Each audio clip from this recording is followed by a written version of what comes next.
hi, didn't see you there. Oh, hi, didn't see you there. I was just.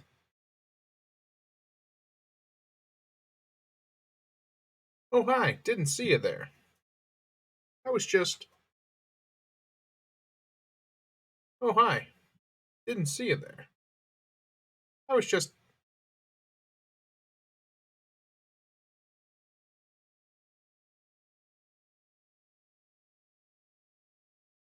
Oh, hi, didn't see you there. I was just. Well, the audio's on. Not having another embarrassment like last time.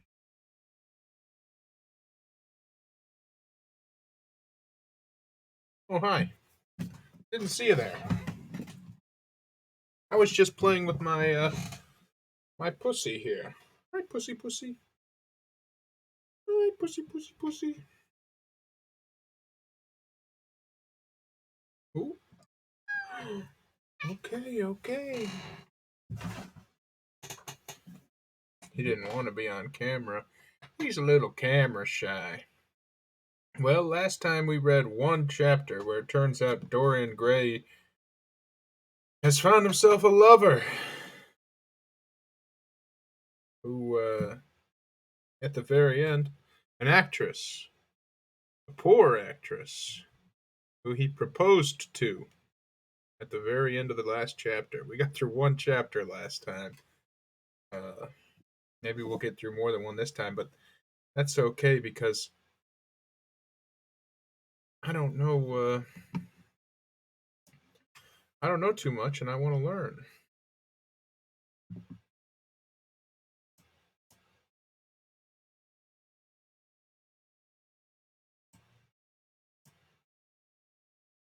Last time we learned a little bit about architecture, a little bit about interior design, wainscoting, and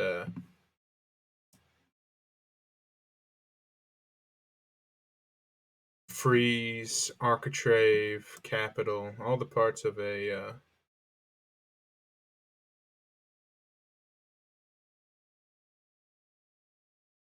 trying to get this camera so that it's not in the way of the text.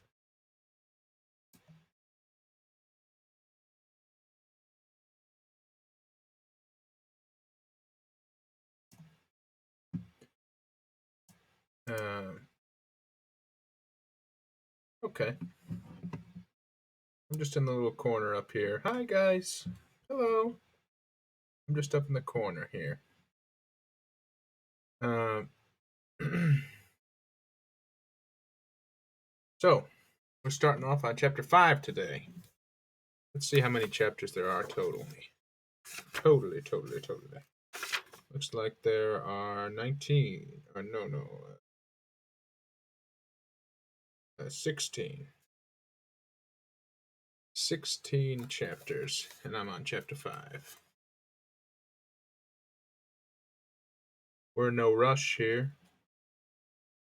We're not trying to speed run the reading. Now this chapter here starts from Sybil Vane, the woman that Dorian had proposed to.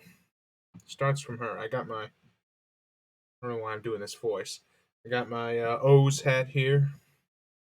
I don't know anything about the O's, but I do like this character on here. Very funny looking character. Um, I got my Gordon Freeman ponytail.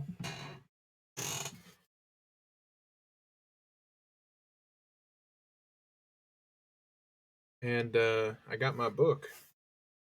I got my tea. I got my water. I got my audio working. Let's get a little warm up for the vocals. Me mamo, ma mamo, moo moo moo, me mamo. Red leather, yellow leather, red leather, yellow leather. She sells seashells by the seashore. 1, 2, 3, 4, 5, 5, 4, 3, 2, 1. Chapter 5. Mother, mother, I am so happy, whispered the girl, burying her face in the lap of the faded, tired-looking woman, who, with back turned to the shrill, intrusive light, was sitting in the one armchair that their dingy sitting-room contained. I am so happy, she repeated, and you must be happy too. Mrs. Vane winced and put her thin, bismuth-whitened hands on her daughter's head. Happy? She echoed. I am only happy, Sybil, when I see you act. You must not think of anything but your acting. Mr. Isaacs has been very good to us, and we owe him money. Oh, there's apparently one viewer. Welcome to the Readery viewer. We're just starting off with Chapter 5 here. The girl looked up and pouted. Money, mother, she cried. What does money matter? Love is more than money. Mr. Isaacs has advanced us £50 to pay off our debts, and to get a proper outfit for James. Ah, Wraith, hello. Hello, my friend Wraith. How are you doing on this fine day? Wraith N. How are things over on the eastern bloc there?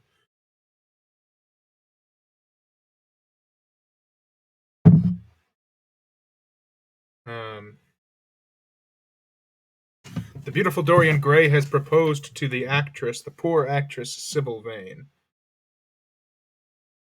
Not too bad here, Wraith. Glad to hear you're doing pretty well. You haven't missed too much. Dorian Gray is beautiful and has been tempted into hedonism.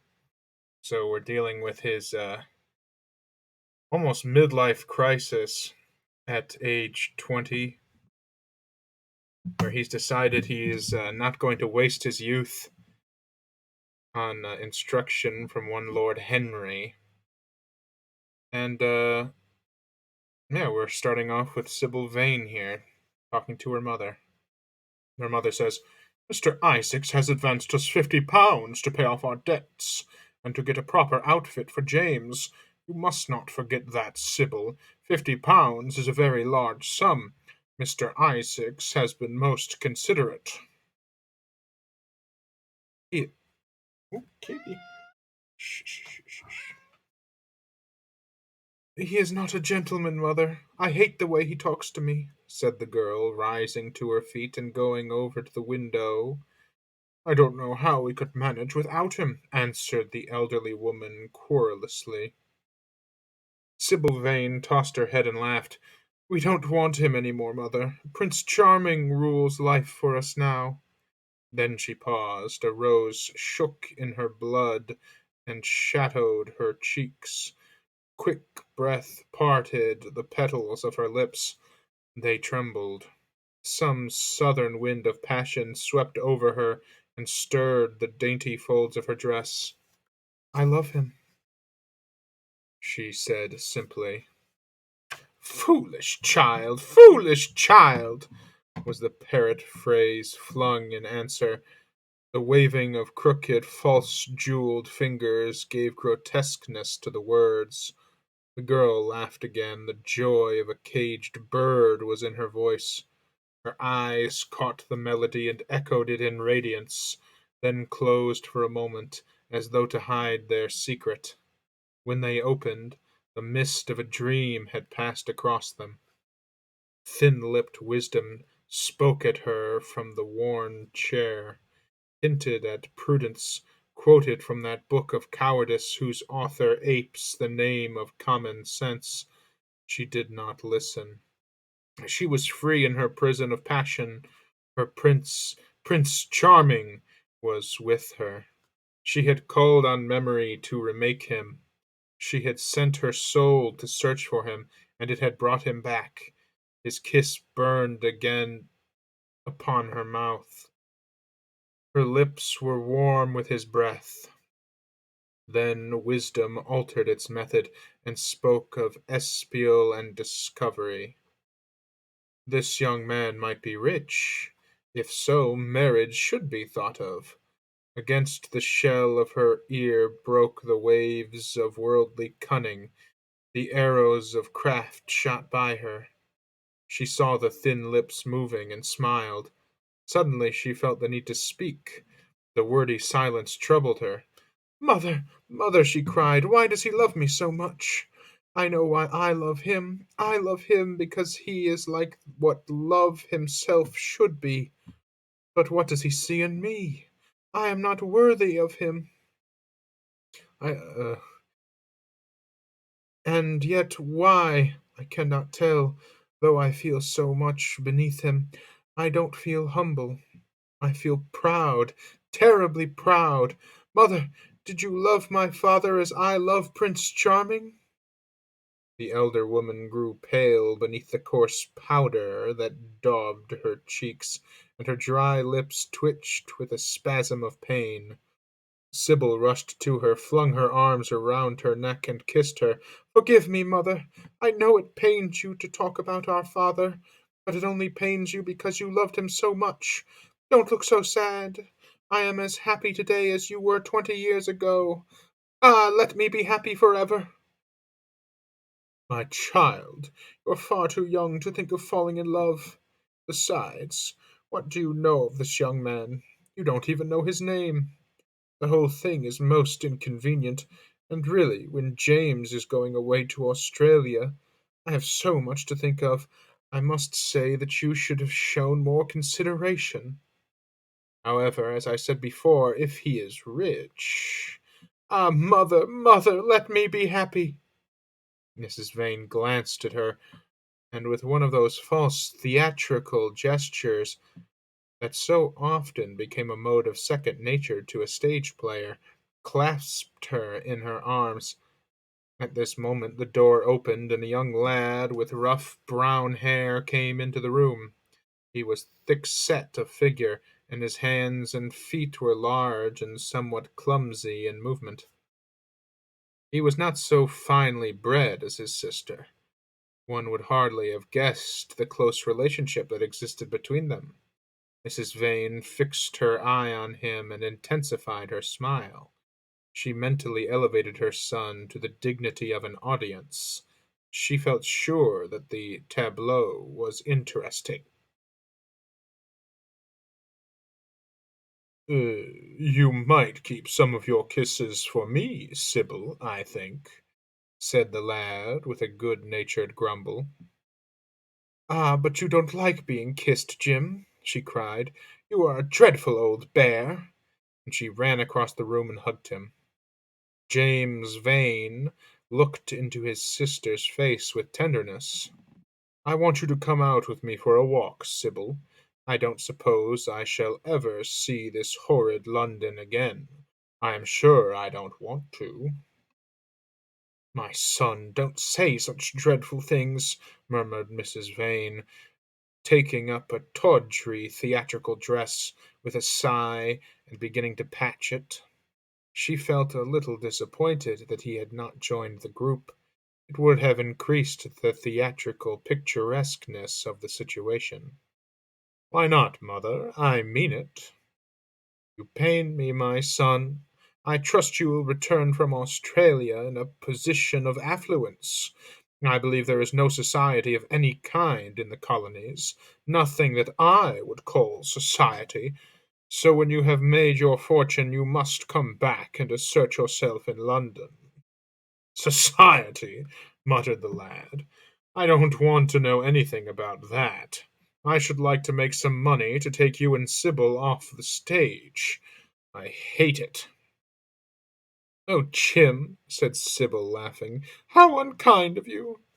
But are you really going for a walk with me? That will be nice. I was afraid you were going to say good-bye to some of your friends, to Tom Hardy, who you gave that hideous pipe, or Ned Langston, who makes fun of you for your smoking it. It is very sweet of you to let me have your last afternoon. Where shall we go? Let us go to the park." "I am too shabby," he answered, frowning. "Only swell people go to the park." "Nonsense, Jim. she whispered, stroking the sleeve of his coat. He hesitated for a moment. Very well, he said at last, but don't be too long dressing. She danced out of the floor. One could hear her singing as she ran upstairs. Her little feet pattered overhead. He walked up and down the room 2 or 3 times.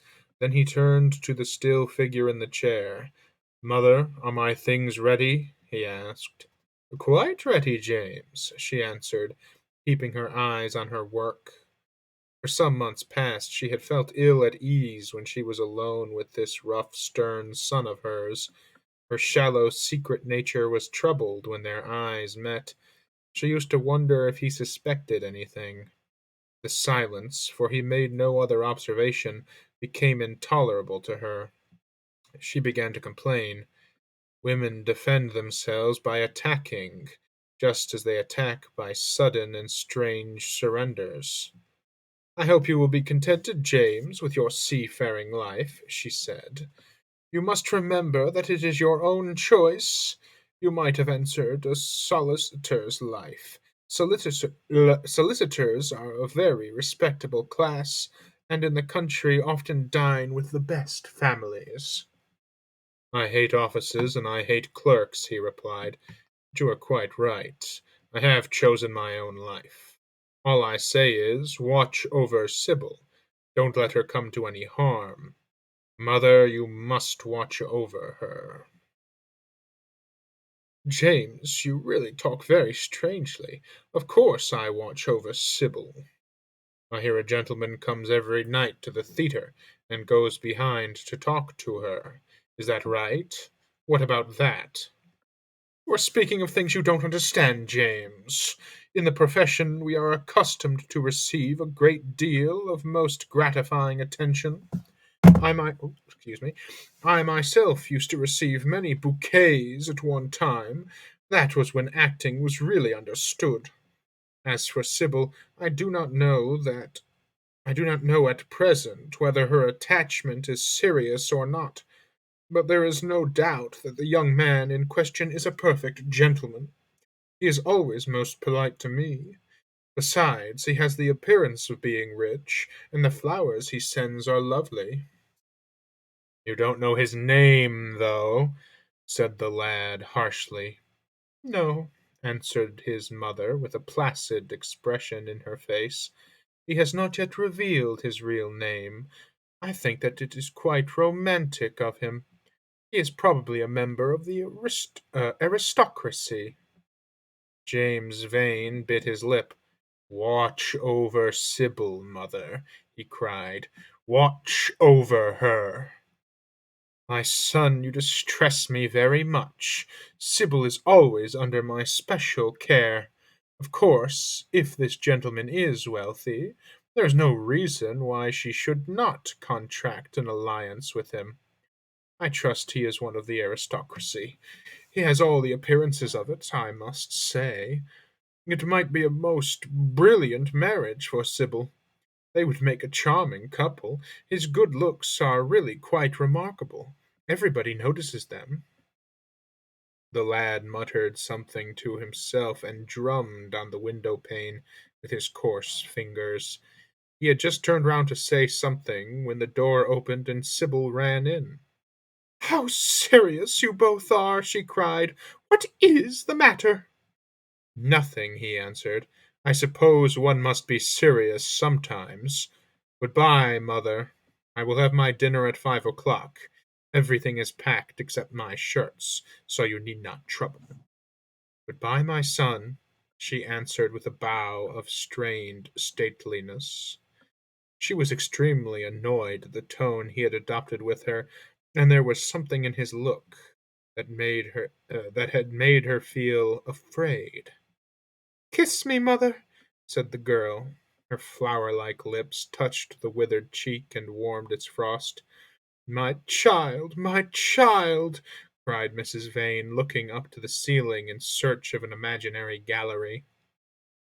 Come, Sibyl, said her brother impatiently. He hated his mother's affections. They went out into the flickering wind-blown sunlight and strolled down the dreary Euston Road. The passer-by glanced in wonder at the sullen, heavy youth who, in coarse, ill-fitting clothes, was in the company of such a graceful, refined-looking girl. He was like a common gardener walking with a rose. Jim frowned from time to time when he caught the inquisitive glance of some stranger. He had he had that dislike of being stared at, which comes on geniuses late in life and never leaves the commonplace.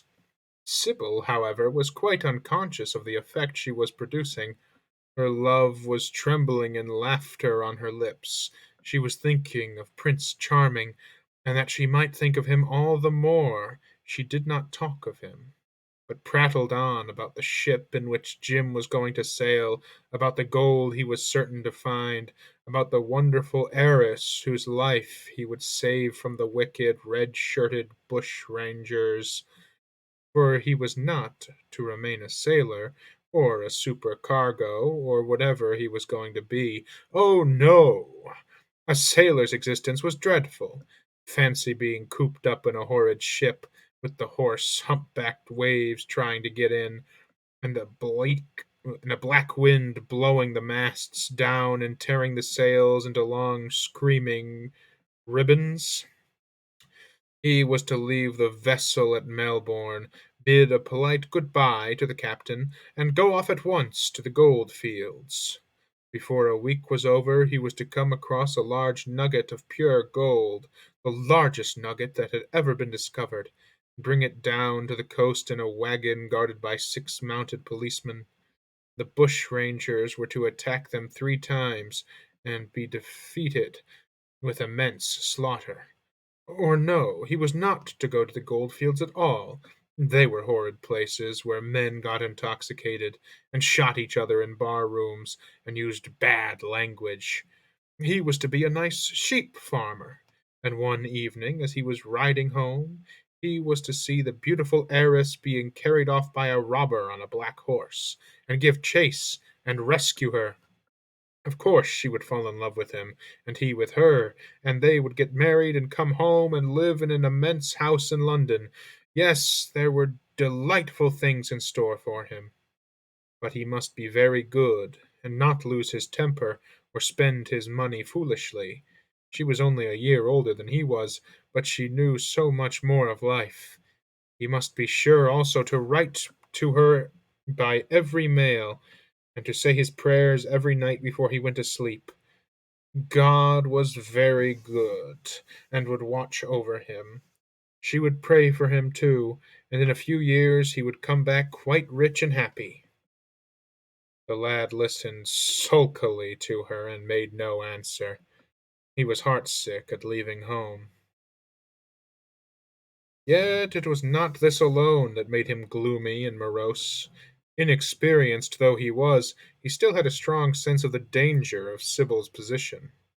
This young dandy who was making love to her could mean by no by, blah, blah, blah.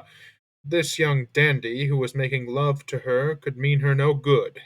He was a gentleman, and he hated him for that, hated him through some curious race instinct for which he could not account, and which for that reason was all the more dominant within him. He was conscious also of the shallowness and vanity of his mother's nature, and in that saw infinite peril for Sybil and Sybil's happiness. Children begin by loving their parents. As they grow older, they judge them. Sometimes they forgive them. That's a wildism if I've ever heard one. Children begin by loving their parents. As they grow older, they judge them, and sometimes they forgive them. His mother. He had something on his mind to ask of her, something that he had brooded on for many months of silence, a chance phrase that he had heard at the theatre, a whispered sneer that had reached his ears one night as he waited at that stage door, had set loose a train of horrible thoughts. He remembered it as if it had been the lash of a hunting crop across his face, his brow knit together into a wedge-like furrow, and with a twitch of pain he bit his upper under lip. Here's a word I hear all the time, but never really understood. I was never even conscious of not understanding it. Furrow. I don't know that word. I hear it frequently, but I've never looked into it. Let's see what furrow means. Narrow groove. A narrow trench. I've never been a farmer, so that's a furrow. I see. When you go to the farms, when you pass by farms, you see all these furrows in a line, these trenches in a line. They're called furrows. Never knew that. Let's read that sentence again. His brow knit together into a wedge-like furrow, and with a twitch of pain he bit his under lip. You are not listening to a word I am saying, Jim, cried Sybil, and I am making the most delightful plans for your future. Do say something. What do you want me to say? Oh, that you will be a good boy and not forget us, she answered, smiling at him. He shrugged his shoulders. You are more likely to forget me than I am to forget you, Sybil. She flushed. What do you mean, Jim? She asked. You have a new friend, I hear. Who is he? Why have you not told me about him? He means you no good. Stop, Jim, she exclaimed. You must not say anything against him. I love him. Why, you don't even know his name, answered the lad. Who is he? I have a right to know. He is called Prince Charming. Don't you like the name? Oh, you silly boy, you should never forget it. If you only saw him, you would think him the most wonderful person in the world. Some day you will meet him, when you come back from Australia. You will like him so much. Everybody likes him. And I love him. I wish you could come to the theatre tonight. He's going to be there, and I'm going to play Juliet.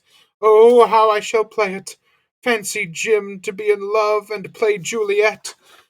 To have him sitting there to play for his delight. I am afraid I may frighten the company, frighten or enthrall them. To be in love is to surpass oneself. Poor, dreadful Mr. Isaacs will be shouting "Genius!" to his loafers at the bar. He has preached to me as a dogma. I don't know if you can hear that. My cat's being very loud today. Wraith says, Ah, wow, I see. Oh, wow, these are also very familiar imagery. Well, we learn something every day. That's the point, to learn.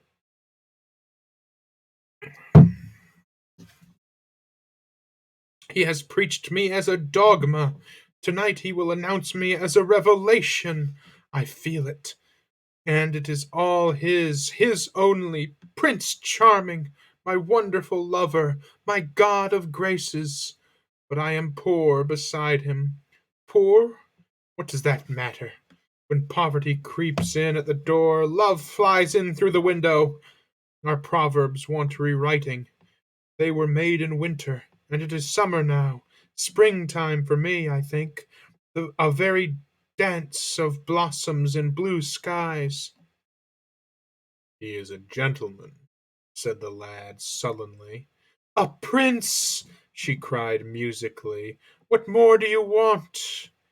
He wants to enslave you. I shudder at the thought of being free. I want you to beware of him. To see him is to worship him. To know him is to trust him. Sybil, you are mad about him. She laughed and shook his arm. You dear old Jim, you talk as if you were 100.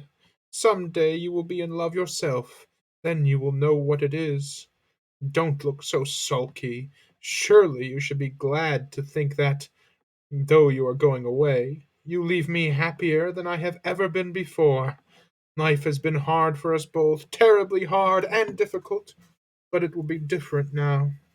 You are going to a new world, and I have found one. Here are two chairs. Let us sit down and see the smart people go by. They took their seats amidst a crowd of watchers. The tulip beds across the road flamed like throbbing rings of fire. A white dust, tremulous cloud of orris root, it seemed, hung in the panting air. The brightly colored parasols danced and dipped like monstrous butterflies. Orris root, I don't know what that means.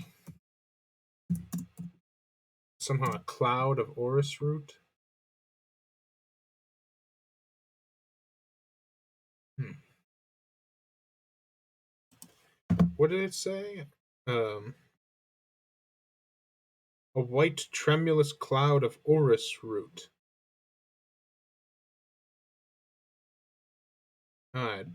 It's a flower.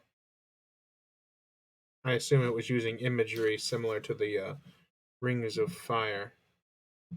Hung in the panting air. Let's see.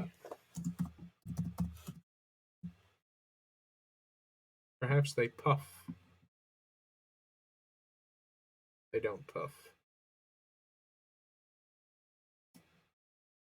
Um,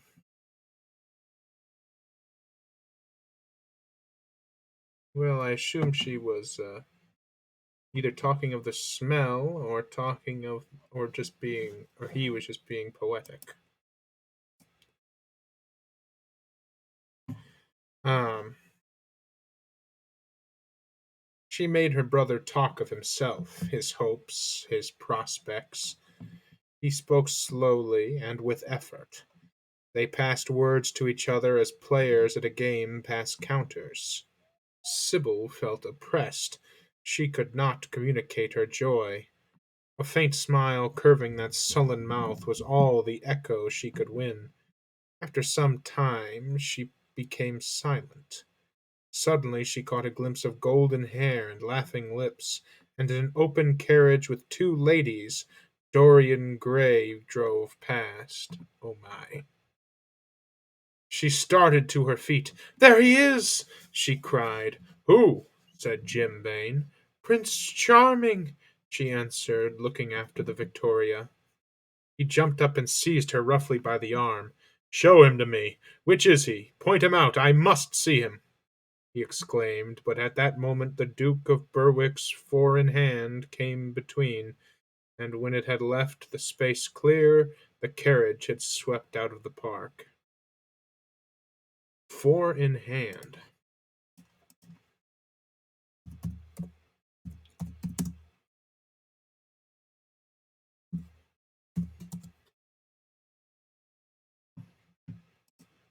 It's surely not a tie.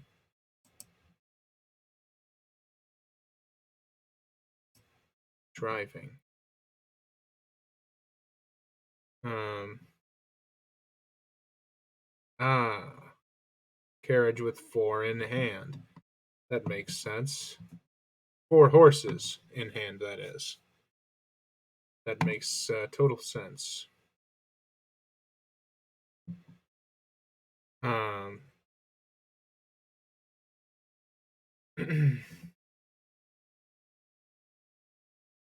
He is gone, murmured Sybil sadly. I wish you had seen him.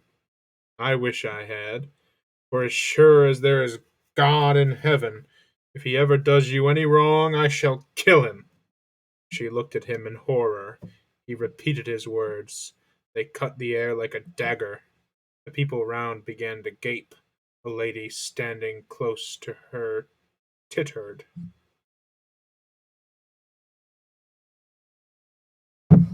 By the way, if you ever don't understand a word, just let me know and we can look into it. Come away, Jim, come away, she whispered. He followed her doggedly as she passed through the crowd. He felt glad at what he had said. When they reached the Achilles statue, she turned round.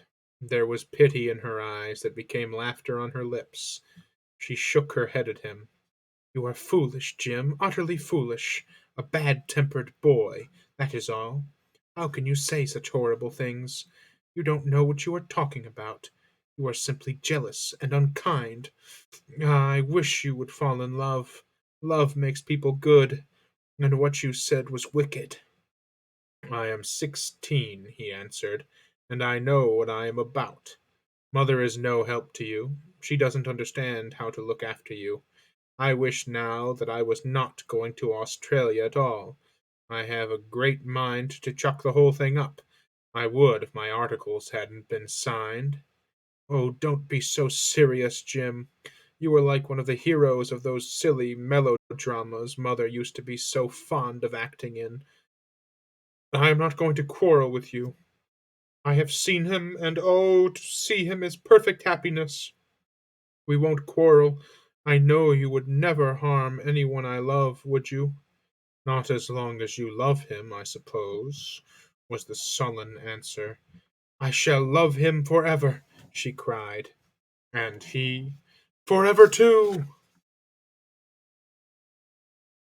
He had better.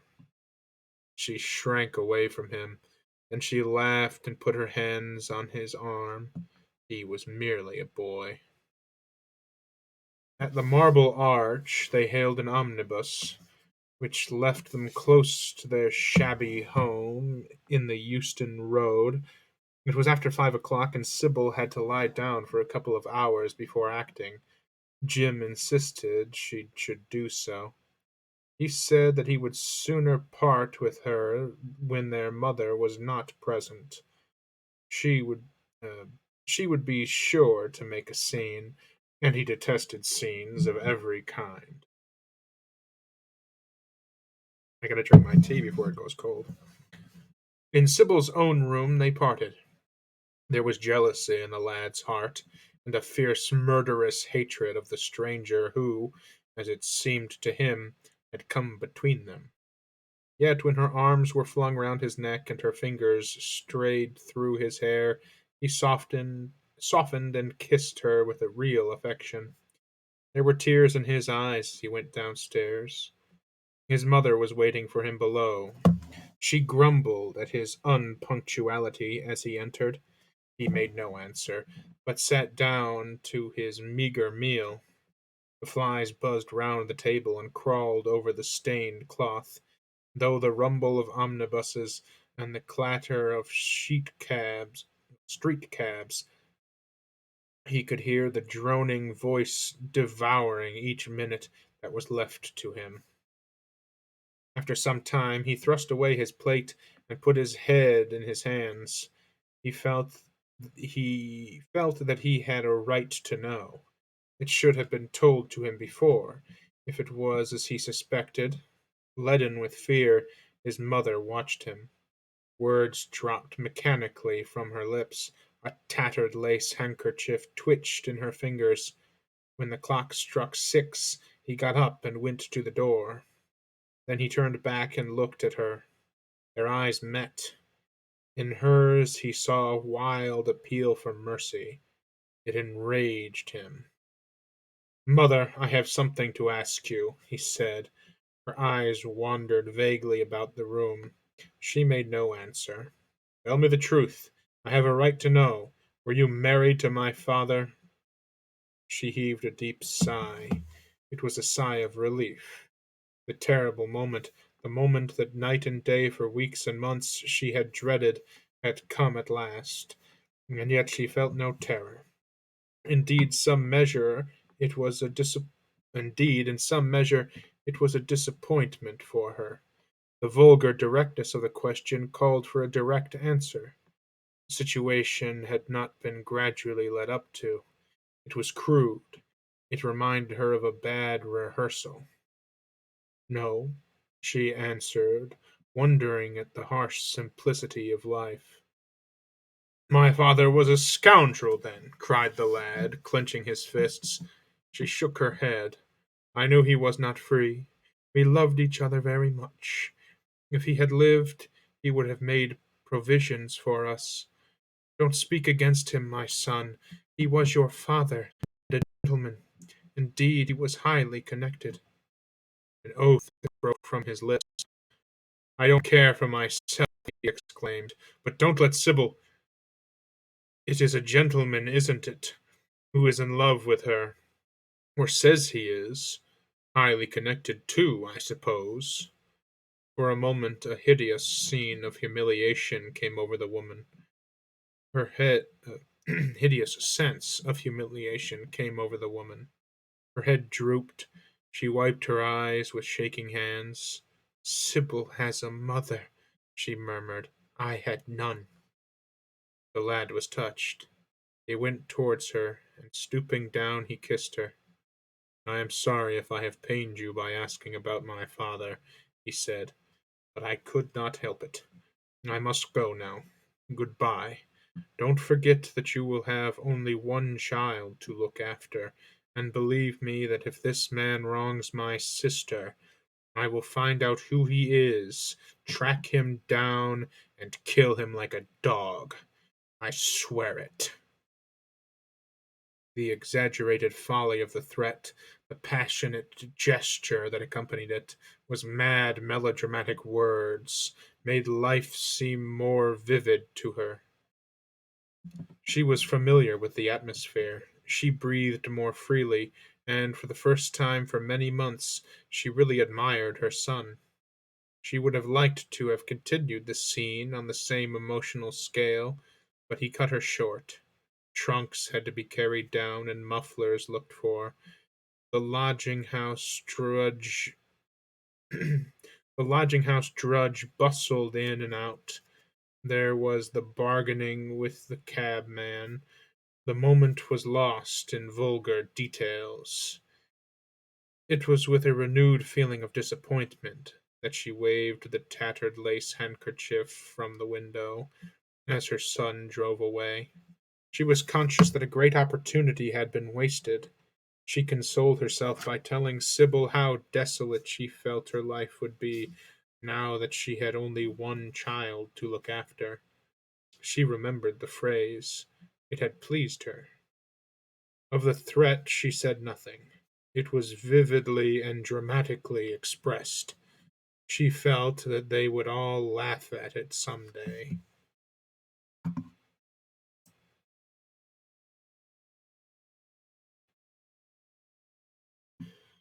Hmm.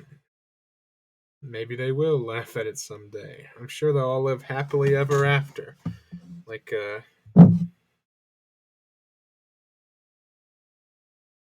Sense and Sensibility. Nothing horrific and gothic will occur in this novel, I'm sure. Nothing demonic is occurring as we speak, as these chapters unfold.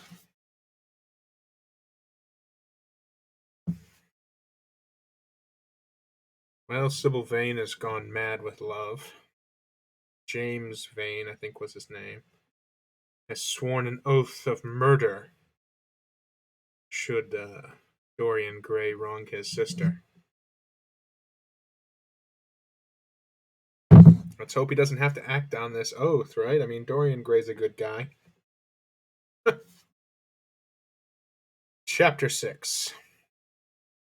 I suppose you have heard the news, Basil, said Lord Henry that evening as Hallward was shown into a little private room at the Bristol where dinner had been laid for three.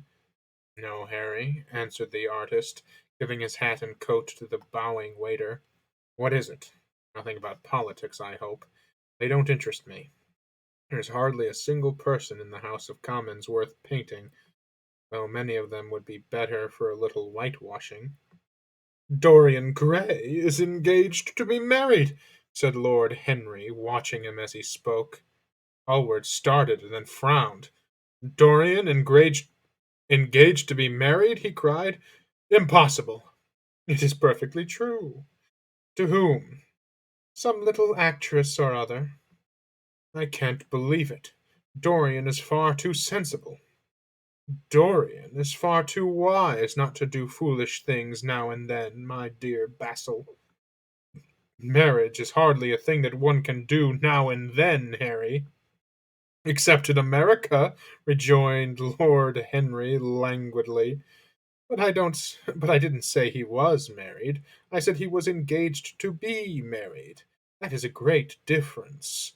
I have a distinct remembrance of being married, but I have no recollection at all of being engaged. I am inclined to think that I never was engaged. But think of Dorian's birth and position and wealth. It would be absurd for him to marry so much beneath him. If you want to make him marry this girl, tell him that, Basil. He is sure to do it then. Whenever a man does a thoroughly stupid thing, it always comes from the noblest motives. I hope the girl is good, Harry. I don't want to see Dorian tied to some vile creature who might degrade his nature and ruin his intellect. Oh, she is better than good. She is beautiful, murmured Lord Henry, sipping a glass of vermouth and orange bitters. Dorian says she is beautiful, and he is not often wrong about things of that kind. Your portrait of him has quickened his appreciation of the personal appearance of other people. It has had that excellent effect amongst others. We are to see her tonight, if that boy doesn't forget his appointment. Are you serious? Quite serious, Basil. I should be miserable if I thought I should ever be more serious than I am at the present moment. But do you approve of it, Harry? Asked the painter, walking up and down the room and biting his lip. You can't approve of it. Possibly. It is some silly infatuation. I never approve or disapprove of anything now. It is an absurd attitude to take towards life. We are not sent into the world to air our moral prejudices. I never take any notice of what common people say, and I never interfere with what charming people do. If a personality fascinates me, whatever mode of expression that personality selects is absolutely delightful to me. Dorian Gray falls in love with a beautiful girl who acts Juliet and proposes to marry her. Why not? If he wedded Messalina, he would be none the less interesting. You know that I am not a champion of marriage. The real drawback to marriage is that it makes one unselfish, and unselfish people are colorless. They lack individuality. Still, there are certain temperaments that marriage makes more complex. They retain their egotism and add to it many other egos. They are forced to have more than one life. They become more highly organized, and to be highly organized is, I should fancy, the object of man's existence. Besides, every experience is of value, and whatever one may say against marriage, it is certainly an experience. I hope that Dorian Gray will make this girl his wife, passionately adore her for 6 months, then suddenly become fascinated by someone else. He would be a wonderful study. You don't mean a single word of all that, Harry. You know you don't.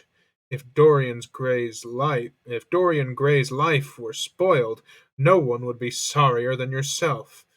You are much better than you pretend to be. Lord Henry laughed. The reason we all like to think so well of others is that we are all afraid for ourselves.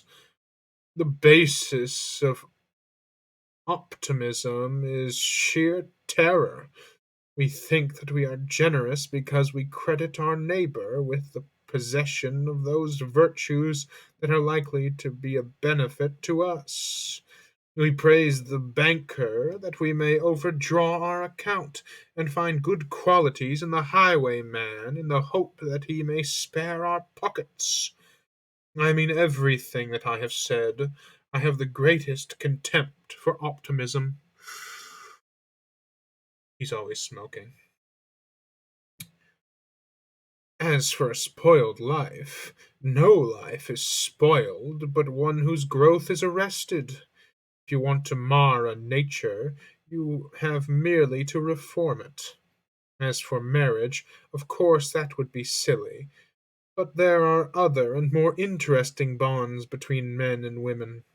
I will certainly encourage them. They have the charm of being fashionable. But here is Dorian himself. He will tell you more than I can.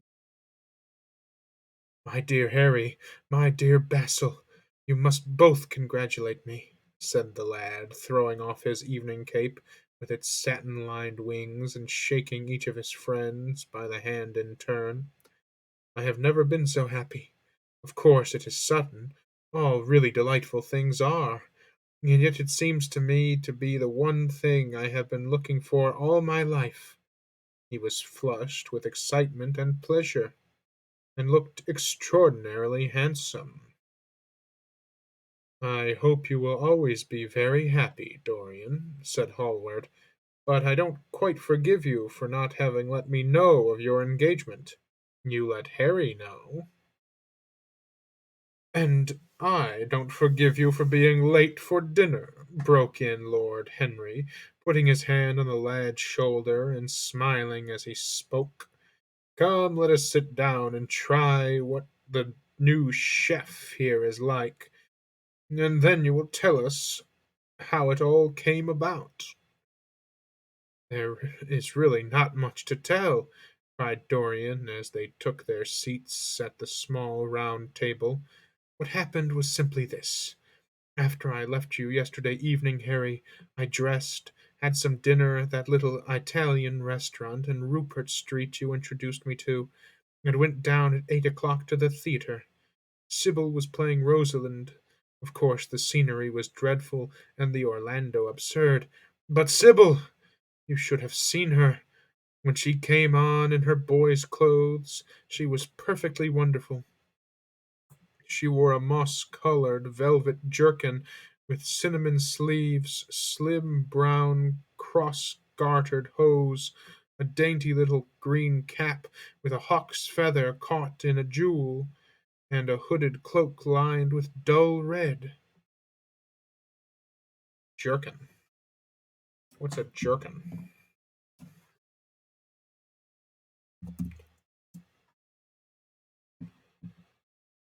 Hmm. One of these. Type of vest or jacket. Hmm. I think we've all seen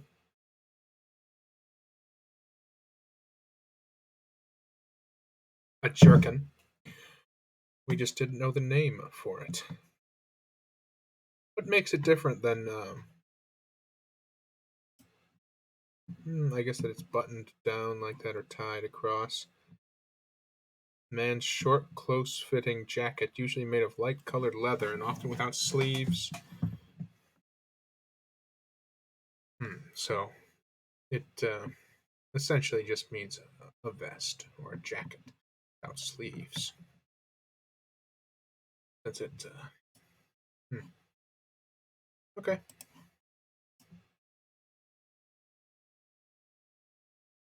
Um. Anyway, she had never. Let's read that again so we can understand it. She wore a moss-colored velvet jerkin with cinnamon sleeves, slim brown cross-gartered hose, and a hooded cloak lined with dull red.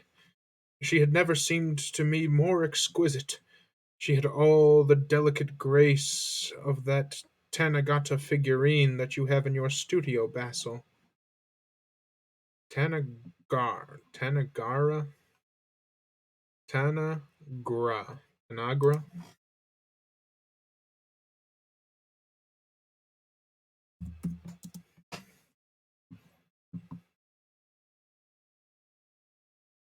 Old class terracotta figurines.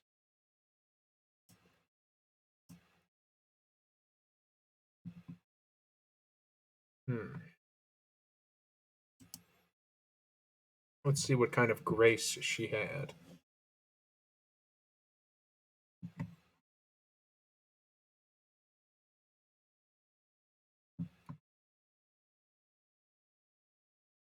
I see.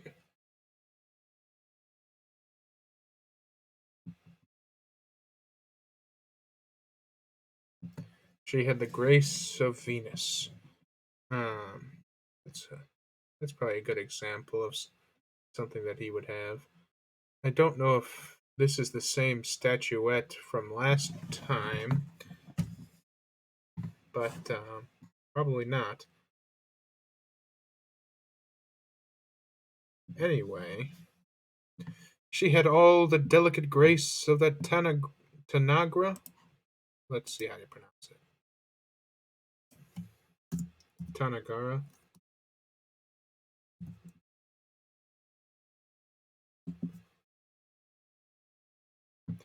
My computer is dreadfully slow. I simply must apologize. Yeah, what a wonderful world.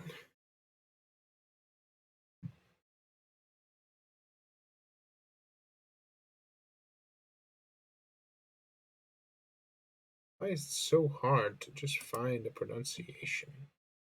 Fine, I'll watch a video. Let's hear it. Come on now, man. Load. Load, damn you, load.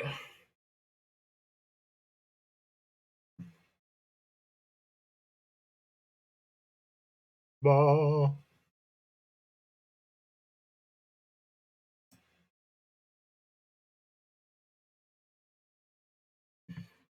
Another loading screen. Tanagra. Apparently it's Tanagra. She had all the delicate grace of that Tanagra figurine that you have in your studio, Basil. Her hair clutched round her face like dark leaves round a pale rose. As for her acting, well, you shall see her tonight. She is simply a born artist. I sat in the dingy box, absolutely enthralled. I forgot that I was in London and in the 19th century. I was away with my love in a forest that no man had ever seen. After the performance was over, I went behind and spoke to her. As we were sitting together, suddenly there came into her eyes a look that I have never seen there before. My lips moved towards hers. We kissed each other. I can't describe to you what I felt at that moment. It seemed to me that all my life had been narrowed to one perfect point of rose-colored joy. She trembled all over and shook like a white narcissus. Then she flung herself on her knees and kissed my hands. I feel that I should not tell you all this, but I can't help it. Of course, our engagement is a dead secret. She has not even told her own mother. I don't know what my guardians will say. Lord Radley is sure to be furious. I don't care. I shall be of age in less than a year, and then I can do what I like. I have been right, Basil, haven't I, to take my love out of poetry and to find my wife in Shakespeare's plays? Lips that Shakespeare taught to speak have whispered their secret in my ear. I have had the arms of Rosalind around me and kissed Juliet on the mouth. Yes, Dorian, I suppose you were right, said Hallward slowly. Have you seen her today? Asked Lord Henry. Dorian Gray shook his head. I left her in the forest of Arden. I shall find her in an orchard in Verona. Lord Henry sipped his champagne in a meditative manner. At what particular point did you mention the word marriage, Dorian? And what did she say in answer? Perhaps you forgot all about it. My dear Henry, I did not treat it as a business transaction, and I did not make any formal proposal. I told her that I loved her, and she said she was not worthy to be my wife. Not worthy! Why, the whole world is nothing to me compared to her." "Women are wonderfully practical," murmured Lord Henry, "much more practical than we are. In situations of that kind, we often forget to say anything about marriage, and they always remind us." uh, Hallward laid his hand upon his arm. "Don't, Harry. You have annoyed Dorian. He is not like other men. He would never bring misery upon anyone. His nature is too fine for that." Lord Henry looked across the table. "Dorian is never annoyed with me," he answered. "I asked the question for the best reason possible, for the only reason, indeed, that excuses one for asking any question. Simple curiosity. I have a theory that it is always the women who propose to us, and not we who propose to the women, except, of course, in middle class life. But then the middle classes are not modern." Dorian Gray laughed and tossed his head. "You are quite incorrigible, Harry, but I don't mind. It is impossible to be angry with you. When you see Sibyl Vane, you will feel that a man who could wrong her would be a beast without a heart. I cannot understand how anyone can wish to shame the thing he loves. I love Sibyl Vane. I want to place her on a pedestal of gold, and see the world worship the woman who is mine. What is marriage? An irrec, irrevocable, irre,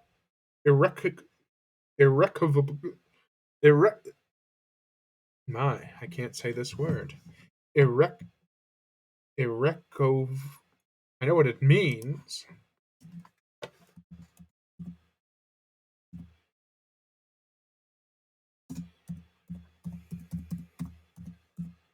Irrevocable, ir, my oh my. Irre, irrevocable. There we go. Irrevocable. It's hard not to say it slowly. Irrevocable. Irrevocable. An irrevocable vow. You mock at it. By the way, irrevocable means you can't go back on it, I think. Unalterable, yes. Irrevocable. Irrevocable. Irrevocable. My oh my. There's some words that I just can't spit out of my mouth. I couldn't do it with superfluous. Superfluous. I couldn't do it with that word for a long time. What is marriage? An irrevocable. Oh my! Irrevocable, irrevocable, an irrevocable vow. You mock at it for that? Ah, don't mock. It is an irrevocable vow that I want to take. Her trust makes me faithful. Her belief makes me good. When I am with her, I regret all that you have taught me. I become different from what you have known me to be. I am changed. At the mere touch of Sibyl Vane's hand makes me forget you and all your wrong, fascinating, poisonous, delightful theories." "And those are?" asked Lord Henry, helping himself to some salad. "Oh, your theories about life, your theories about love, your theories about pleasure. All your theories, in fact, Harry." "Pleasure is the only thing worth having a theory about," he answered in his slow, melodious voice. "But I am afraid I cannot claim my theory as my own. It belongs to nature, not to me. Pleasure is nature's test, her sign of approval. When we are happy, we are always good. When we are good, we are not always happy." "Ah, but what do you mean by good?" cried Basil Hallward.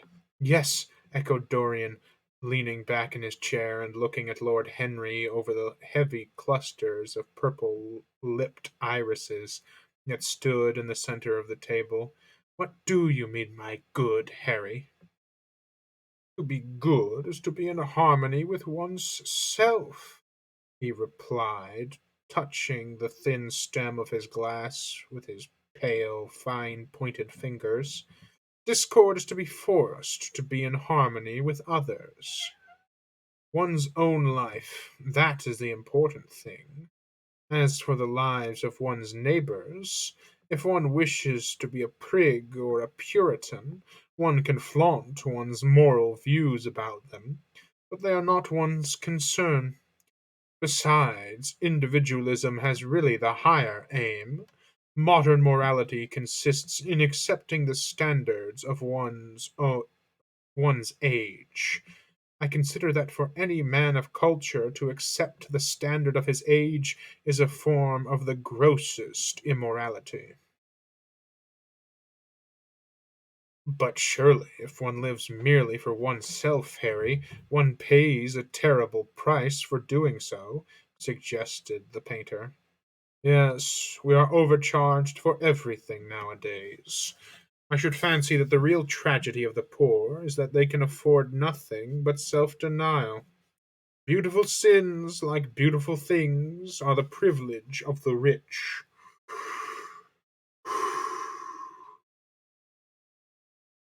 One has to pay in other ways but money. What sorts of ways, Basil? Oh, I should fancy in remorse, in suffering, in, well, the consciousness of degradation. Lord Henry shrugged his shoulders. My dear fellow, medieval art is charming, but medieval emotions are out of date.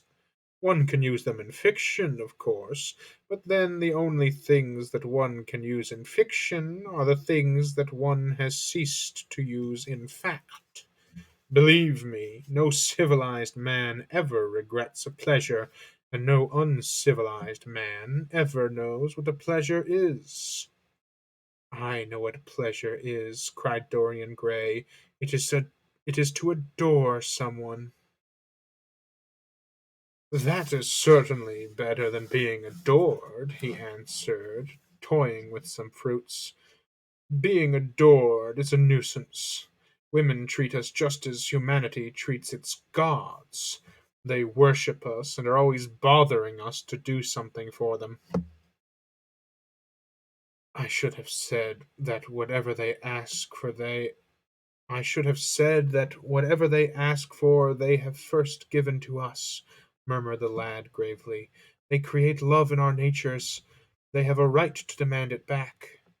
That is quite true, Dorian, cried Hallward. Nothing is ever quite true, said Lord Henry. Nothing is ever quite true. Lord Henry's so funny.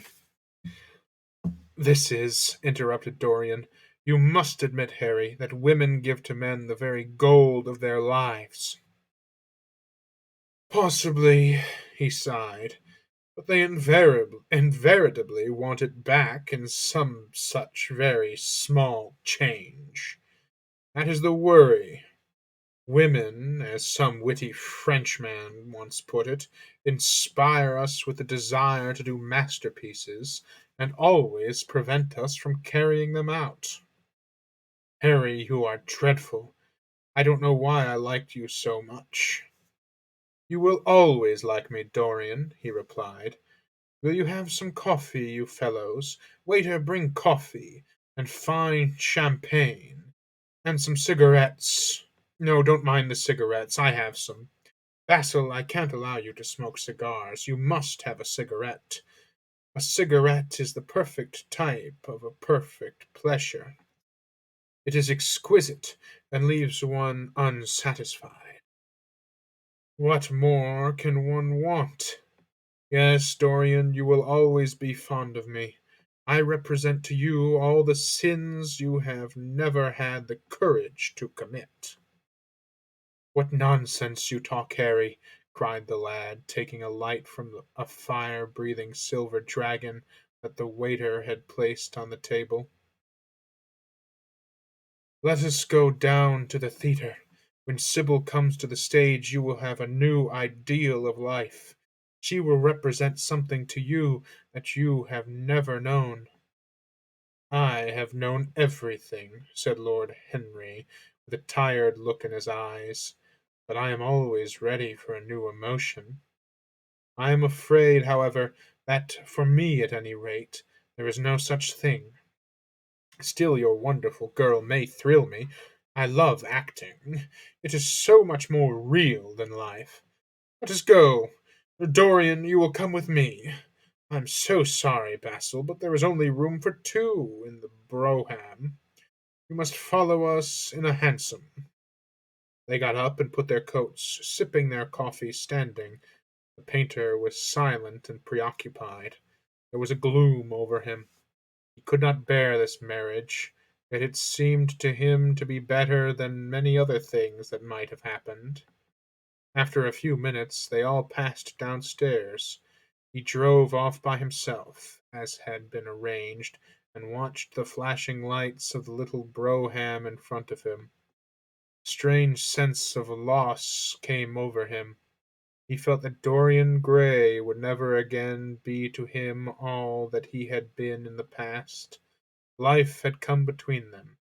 His eyes darkened, and the crowded, flaring streets became blurred to his eyes. When the cab drew up at the theatre, it seemed to him that he had grown years older. Forgot to scroll down on this. That's okay. Now, handsome and brougham. Handsome I've heard many a time, but handsome cab.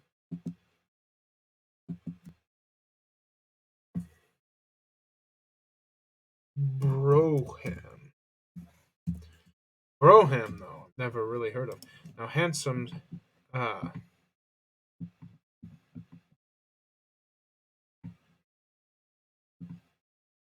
seems to be a single person, maybe two, can fit in a hansom cab there. But it's open, open out, horse drawn, of course, but open with the rider in the back, or the whatever you call that, the horseman in the back. Um, versus a brougham, roof, four wheels, and open driver's seat in the front. So the driver in the back here.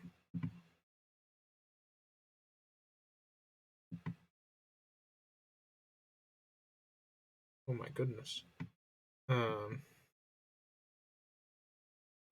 So there we go. There's the difference. The rider in the front or in the back is basically the difference.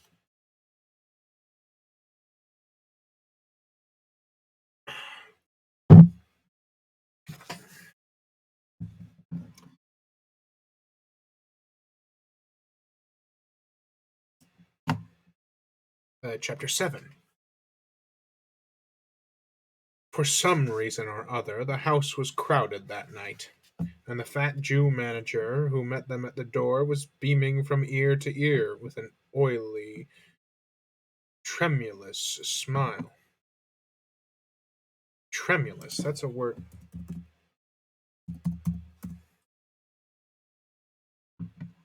It's shaking. Okay, I always thought it meant like trembling, kind of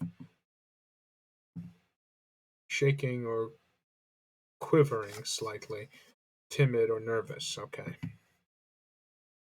I thought it meant to shake slightly, but I just wanted to be sure since it had been a couple times, and just wanted to understand the emotion that Isaac's here is feeling.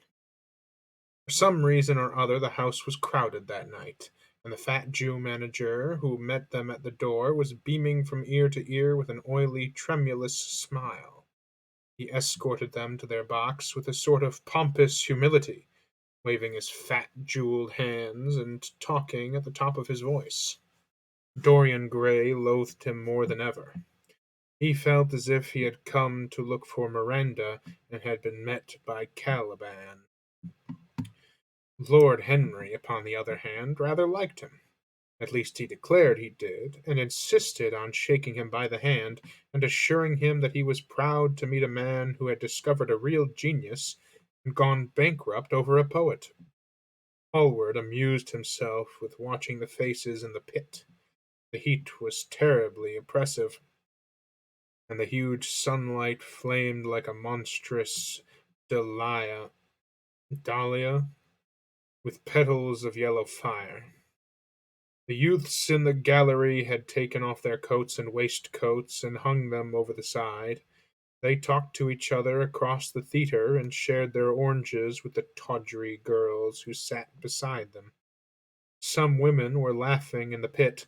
Their voices were horribly shrill and discordant. The sound of the popping of corks came from the bar. "What a place to find one's divinity in," said Lord Henry. "Yes," answered Dorian Gray, "it was here I found her, and she is divine beyond all living things. When she acts, you will forget everything. These common rough people with their coarse faces and brutal gestures become quite different when she is on the stage. They sit silently and watch her. They weep and laugh as she wills them to do. She makes them as responsive as a violin. She spiritualizes them, and one feels that they are of the same flesh and blood as oneself." "The same flesh and blood as oneself? Oh, I hope not," exclaimed Lord Henry, who was scanning the occupants of the gallery through his opera glasses. "Don't pay any attention to him, Dorian," said the painter. "I understand what you mean, and I believe in this girl. Anyone you love must be marvelous, and any what is to use a modern phrase? I suppose I've heard the phrase used actually in the past too. What a simp!" Hallward just kowtows to everything Dorian says. Just brown noses every chance he gets. "Anyone you love must be marvelous, and any girl who has the effect you describe must be fine and noble. To spiritualize one's age, that is something worth doing. If this girl can give a soul to those who have lived without one, if she can create the sense of beauty in people whose lives have been sordid and ugly, if she can strip them of their selfishness and lend them tears for sorrow that are not their own, she is worthy of all your adoration, worthy of the adoration of the world."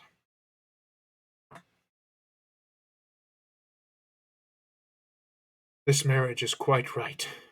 I did not think so at first, but I admit it now. The gods made Sibyl Vane for you. Without her you would have been incomplete." "Thanks, Basil," answered Dorian Gray, pressing his hand. "I knew that you would understand me. Harry is so cynical, he terrifies me. But here is the orchestra. It is quite dreadful, but it only lasts for about 5 minutes. Then the curtain rises, and you will see the girl to whom I am going to give all my life, to whom I have given everything that is good in me." A quarter of an hour afterward, amidst an extraordinary turmoil of applause, Sibyl Vane stepped on to the stage. Yes, she was certainly lovely to look at, one of the loveliest creatures, Lord Henry thought, that he had ever seen. There was something of the fawn in her shy grace and startled eyes, a faint blush, like the shadow of a rose in a mirror of silver, came to her cheeks as she glanced at the crowded, enthusiastic house.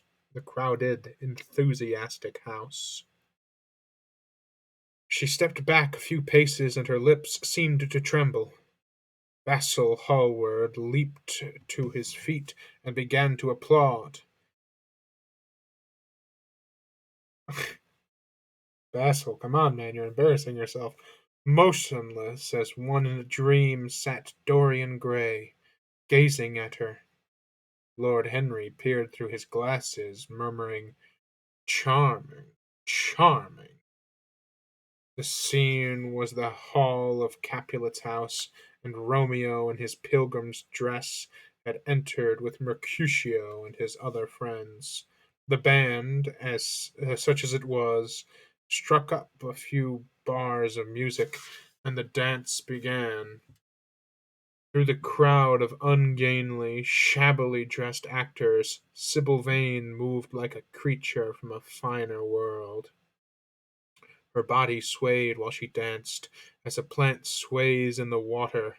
The curves of her throat were the curves of a white lily. Her hands seemed to be made of cool ivory. She was curiously listless. She showed no sign of joy when her eyes rested on Romeo. Few words she had to speak. Good pilgrim, you do wrong your hand too much, which mannerly devotion shows in this.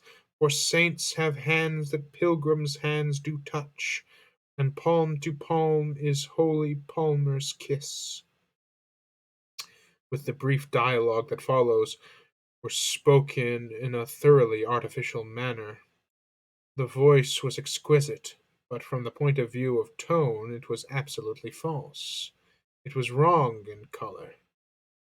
It took away all the life from the verse. It made the passion unreal. Uh-oh. Dorian Gray grew pale as he watched her. He was puzzled and anxious. Neither of his friends dared to say anything to him. She seemed to them to be absolutely incompetent. They were horribly disappointed. Yet they felt that the true test of any Juliet is the balcony scene of the second act. They waited for that. If she failed there, there was nothing in her. She looked charming as she came out in the moonlight. That could not be denied. But the staginess of her acting was unbearable, and grew worse as she went on.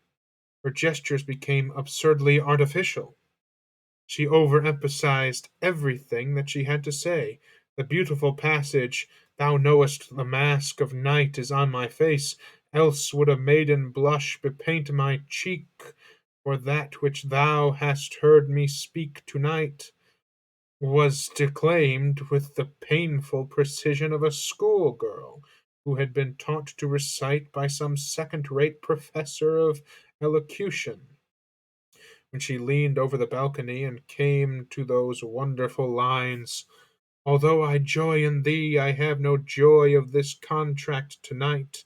It is too rash, too unadvised, too sudden, too like the lightning which doth cease to be, ere one can say it lightens. Sweet good night! This bud of love by summer's ripening breath may prove a beauteous flower when next we meet." She spoke with words as though they conveyed no meaning to her. It was not nervousness. Indeed, so far from being nervous, she was absolutely self contained. It was simply bad art. She was a complete failure. Even the common, uneducated audience of the pit and gallery lost their interest in the play. They got restless, and began to talk loudly and to whistle. The Jew manager, who was standing at the back of the dress circle, stamped and swore with rage. The only person unmoved was the girl herself. When the second act was over, there came a storm of hisses, and Lord Henry got up from his chair and put on his coat. "She is quite beautiful, Dorian," he said, "but she can't act. Let us go." "I am going to see the play through," answered the lad in a hard, bitter voice. "I am awfully sorry that I have made you waste an evening, Harry. I apologize to you both." "My dear Dorian—" "I should think Miss Vane was ill," interrupted Hallward. "We will come see her some other night." "I wish she were ill," he rejoined, "but she seems to me to be simply callous and cold.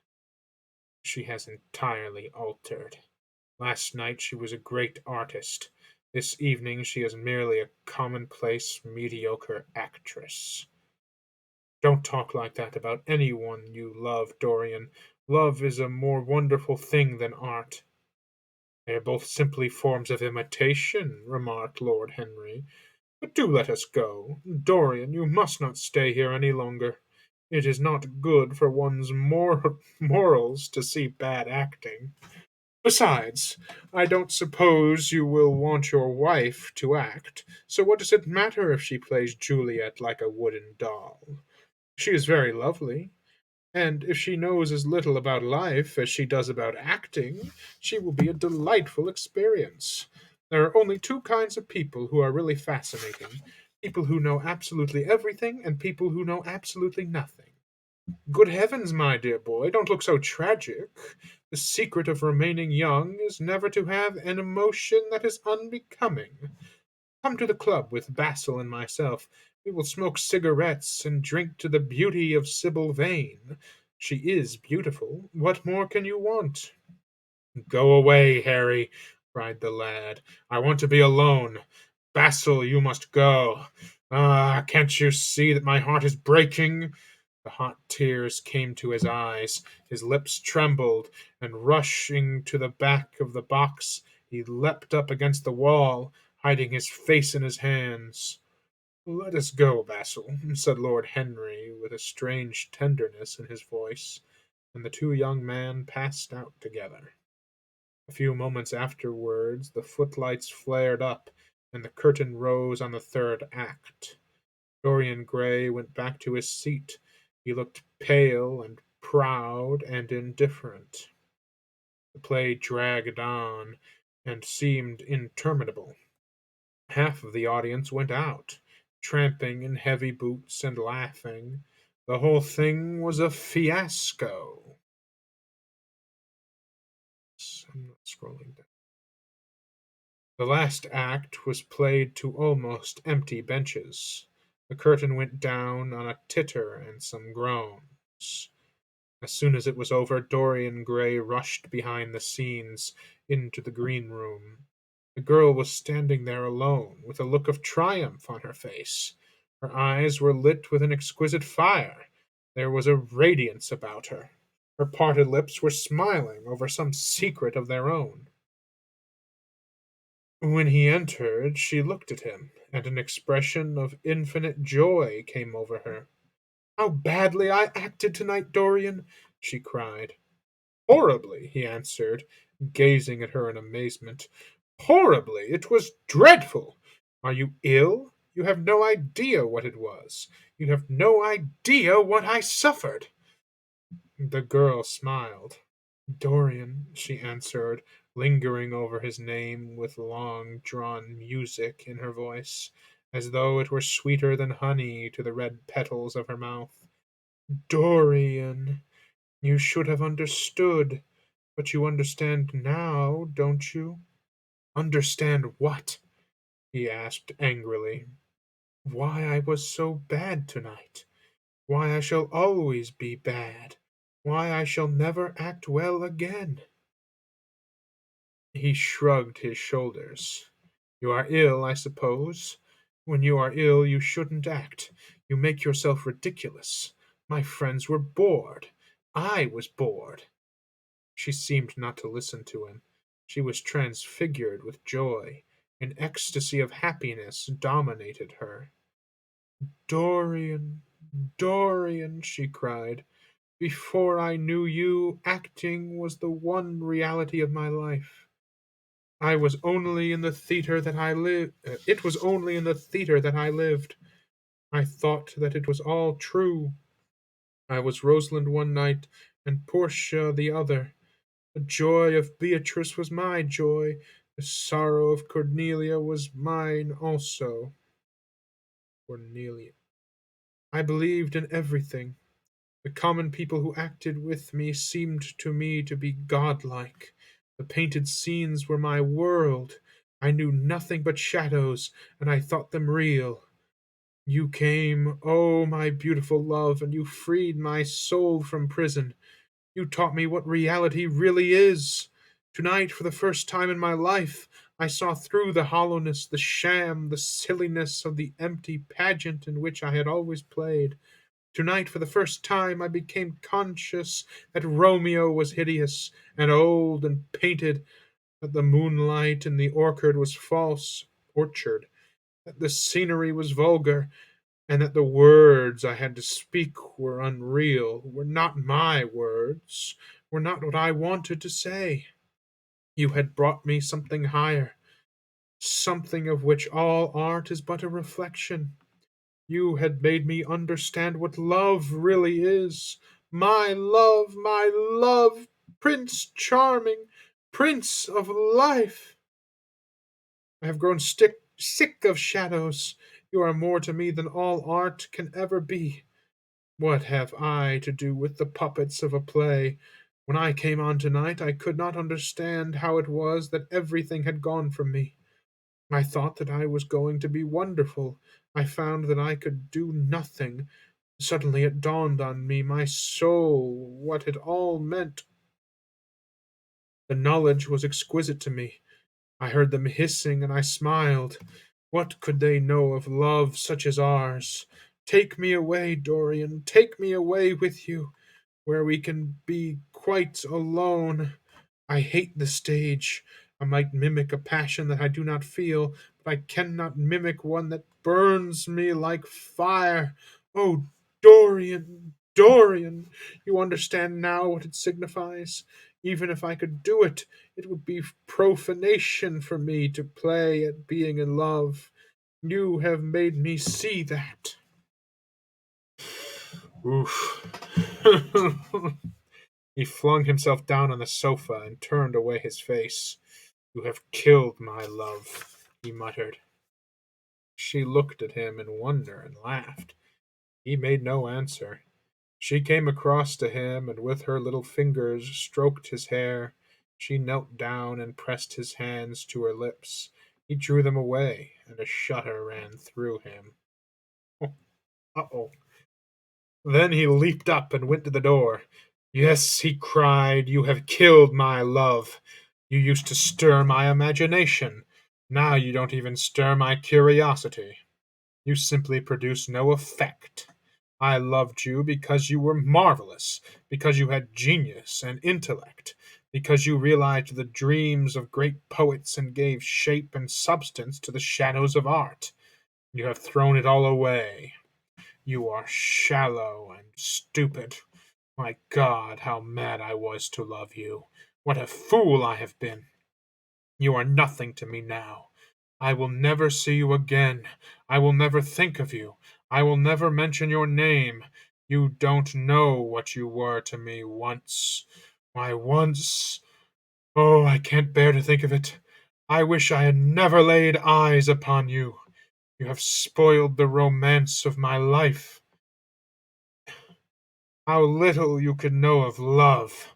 You say it mars your art. Without your art you are nothing. I would have made you famous, splendid, magnificent. The world would have worshipped you, and you would have borne my name. What are you now? A third-rate actress with a pretty face? The girl grew white, trembled, clenched her hands together, and her voice seemed to catch in her throat. You are not serious, Dorian, she murmured. You are acting. Acting? I leave that to you. You do it so well, he answered bitterly. She rose from her knees and, with a piteous expression of pain in her face, came across the room to him. She put her hand upon his arm and looked into his eyes. He thrust her back. Don't touch me, he cried. A low moan broke from her, and she flung herself at his feet and lay there like a trampled flower. Dorian, Dorian, don't leave me, she whispered. I am so sorry I didn't act well. I was thinking of you all the time. But I will try, indeed, I will try. It came so suddenly across me, my love for you. I think I should never have known it if you were not kissed me, if we had not kissed each other. Kiss me again, my love. Don't go away from me. I couldn't bear it. Oh, don't go away from me. My brother. No, never mind. He didn't mean it. He was in jest. But you, oh, can't you forgive me for tonight? I will work so hard and try to improve. Don't be cruel to me, because I love you better than anything in the world. After all, It is only once that I have not pleased you. You were quite right, Dorian. I should have shown myself more of an artist. It was foolish of me, and yet I couldn't help it. Oh, don't leave me! Don't leave me! A fit of passionate sobbing choked her. She crouched on the floor like a wounded thing, and Dorian Gray, with his beautiful eyes, looked down at her, and his chiseled lip curled in exquisite disdain. There is always something ridiculous about the emotions of people whom one has ceased to love. Sybil Vane seemed to him to be absurdly melodramatic. Her tears and sobs annoyed him. "I am going," he said at last in his calm, clear voice. "I don't wish to be unkind, but I can't see you again. You have disappointed me." She wept silently and made no answer, but crept nearer. Her little hands stretched blindly out, appeared to be seeking for him. He turned on his heel and left the room. In a few moments he was out of the theatre. Where he went to he hardly knew. He remembered wandering through dimly lit streets, past gaunt, black-shadowed archways and evil-looking houses. Women with hoarse voices and harsh laughter had called after him. Drunkards had reeled by, cursing and chattering to themselves like monstrous apes. He had seen grotesque children hurled upon doorsteps, and heard shrieks and oaths from gloomy courts. As the dawn was just breaking, he found himself close to Covent Garden. The darkness lifted, and flushed with faint fires, the sky hollowed itself into a perfect pearl. Huge carts, filled with nodding lilies, rumbled slowly down the polished, empty street. The air was heavy with the perfume of the flowers, and their beauty seemed to bring him an anodyne for his pain. Anodyne. I assume that means an antidote, but let's look it up. Anodyne. Panacea, perhaps.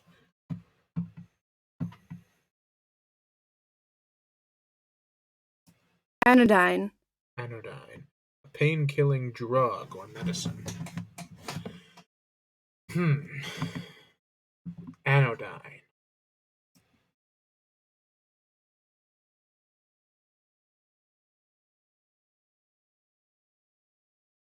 Um. The air was heavy with the perfume of the flowers, and their beauty seemed to bring him an anodyne for his pain. He followed into the market and watched the men unloading their wagons. A white smocked carter offered him some cherries. He thanked him, wondered why he refused to accept any money for them, and began to eat them listlessly. They had been plucked at midnight, and the coldness of the moon had entered into them.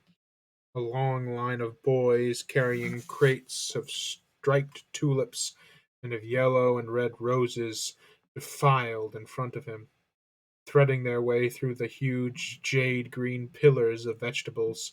Under the portico, with its gray, sun bleached pillars, loitered a troop of draggled, bareheaded girls, waiting for the auction to be over.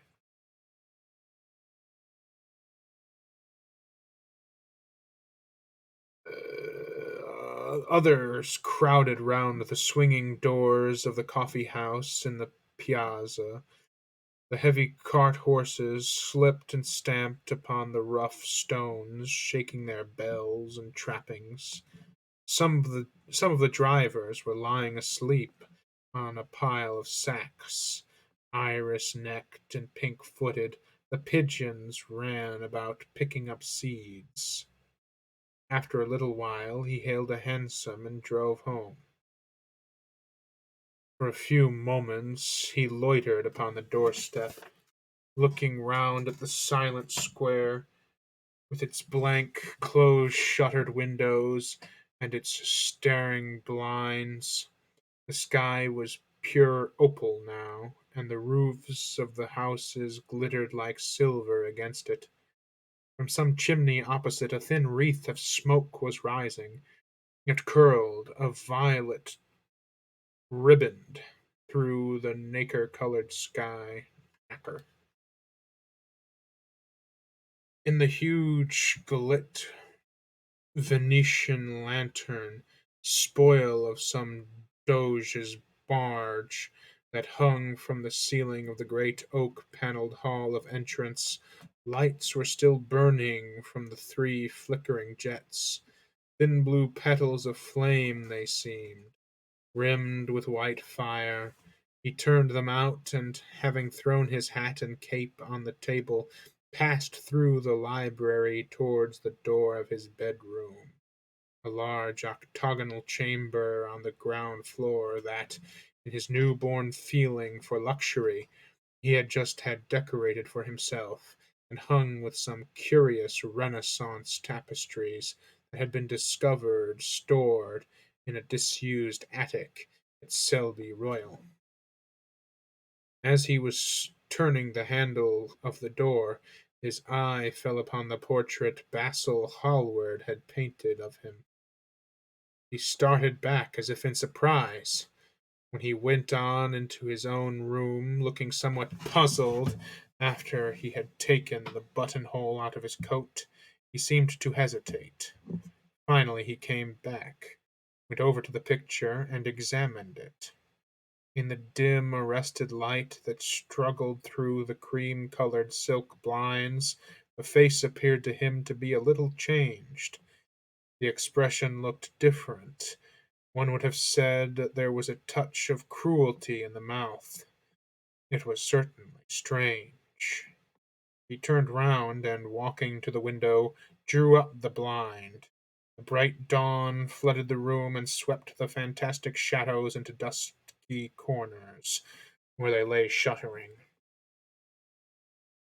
But the strange expression that he had noticed in the face of the portrait seemed to linger there, to be more intensified even.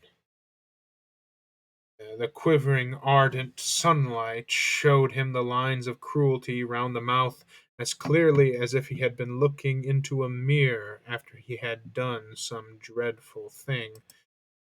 He winced, and, taking up from the table an oval glass framed in ivory cupids, one of Lord Henry's many presents to him, glanced hurriedly into its polished depths.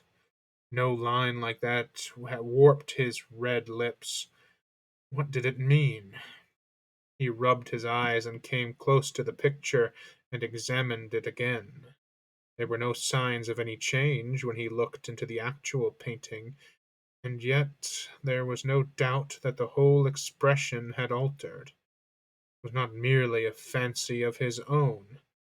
The thing was horribly apparent.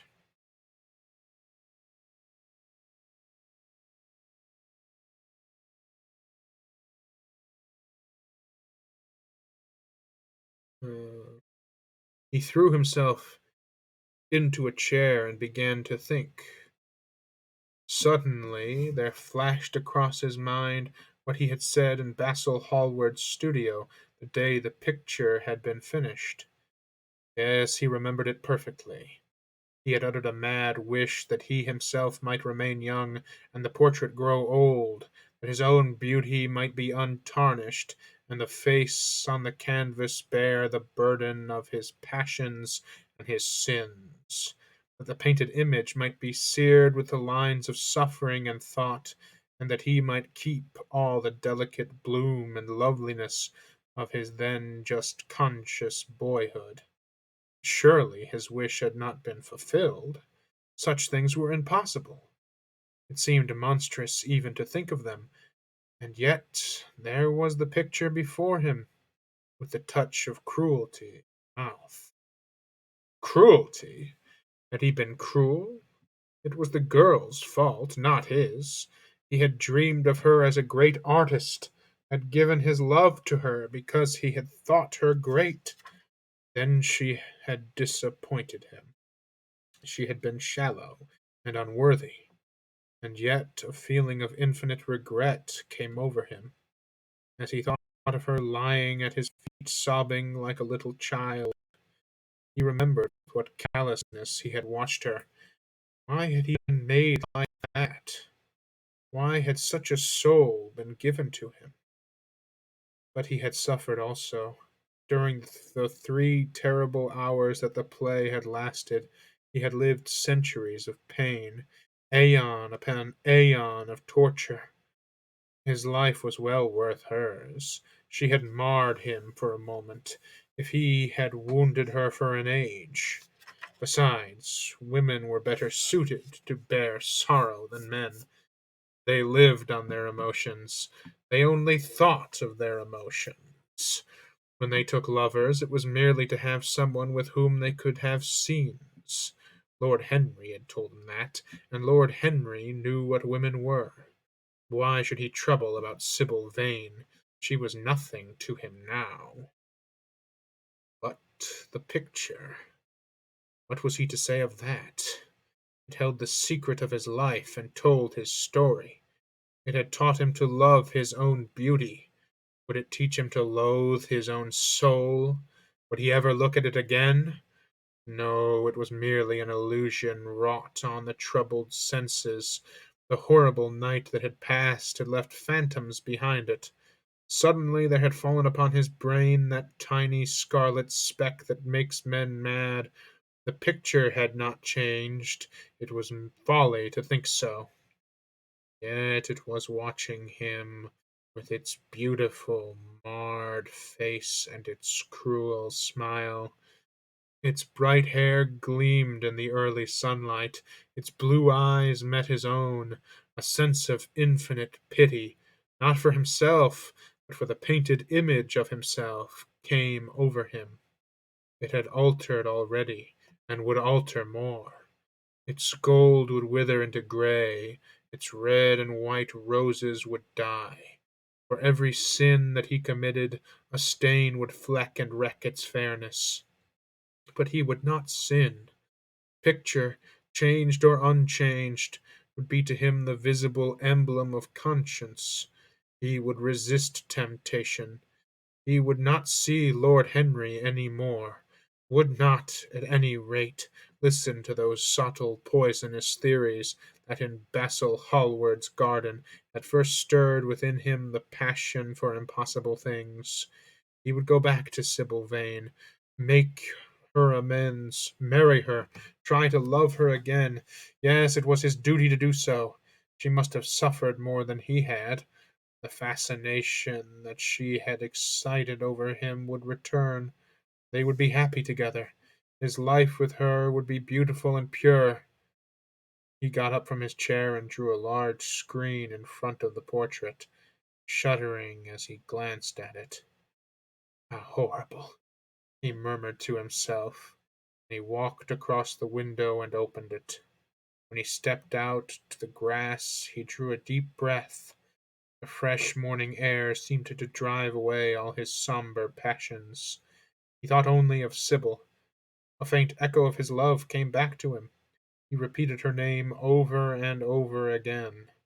The birds that were singing in the dew-drenched garden seemed to be telling the flowers about her.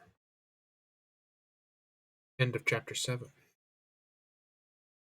And so begins the corruption of Dorian. Well, I suppose the corruption already begun, but the fall of Dorian Gray. From something of beauty, although was he ever really beauty? I don't know if he was ever really a beautiful soul or just an innocent one, as there is a difference. I'm still going to stream here, but until probably about 9 o'clock, but I just need to use the restroom real quick, so give me just a brief moment to break here.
have returned. Dorian Gray has been corrupted by individualism, by almost objectivism. It has crept its way into modern culture. Dorian Gray is more relevant now than he was when he was written. Everyone says that about everything, but it can't be true. It must have been relevant then, or else it wouldn't have been written. Anyway, chapter 8. It was long past noon when he awoke. His valet had crept several times on tiptoe into the room to see if he was stirring, had wondered what made his young master sleep so late. Finally his bell sounded, and Victor came in softly with a cup of tea and a pile of letters. On a tray of old Sèvres china, he drew back the olive satin curtains with their shimmering blue lining that hung in front of the three tall windows. "Monsieur has slept well this morning?" he said, smiling. "What o'clock is it, Victor?" asked Dorian Gray drowsily. "1 hour and a quarter, monsieur." How late it was! He sat up, and having sipped some tea, turned over his letters.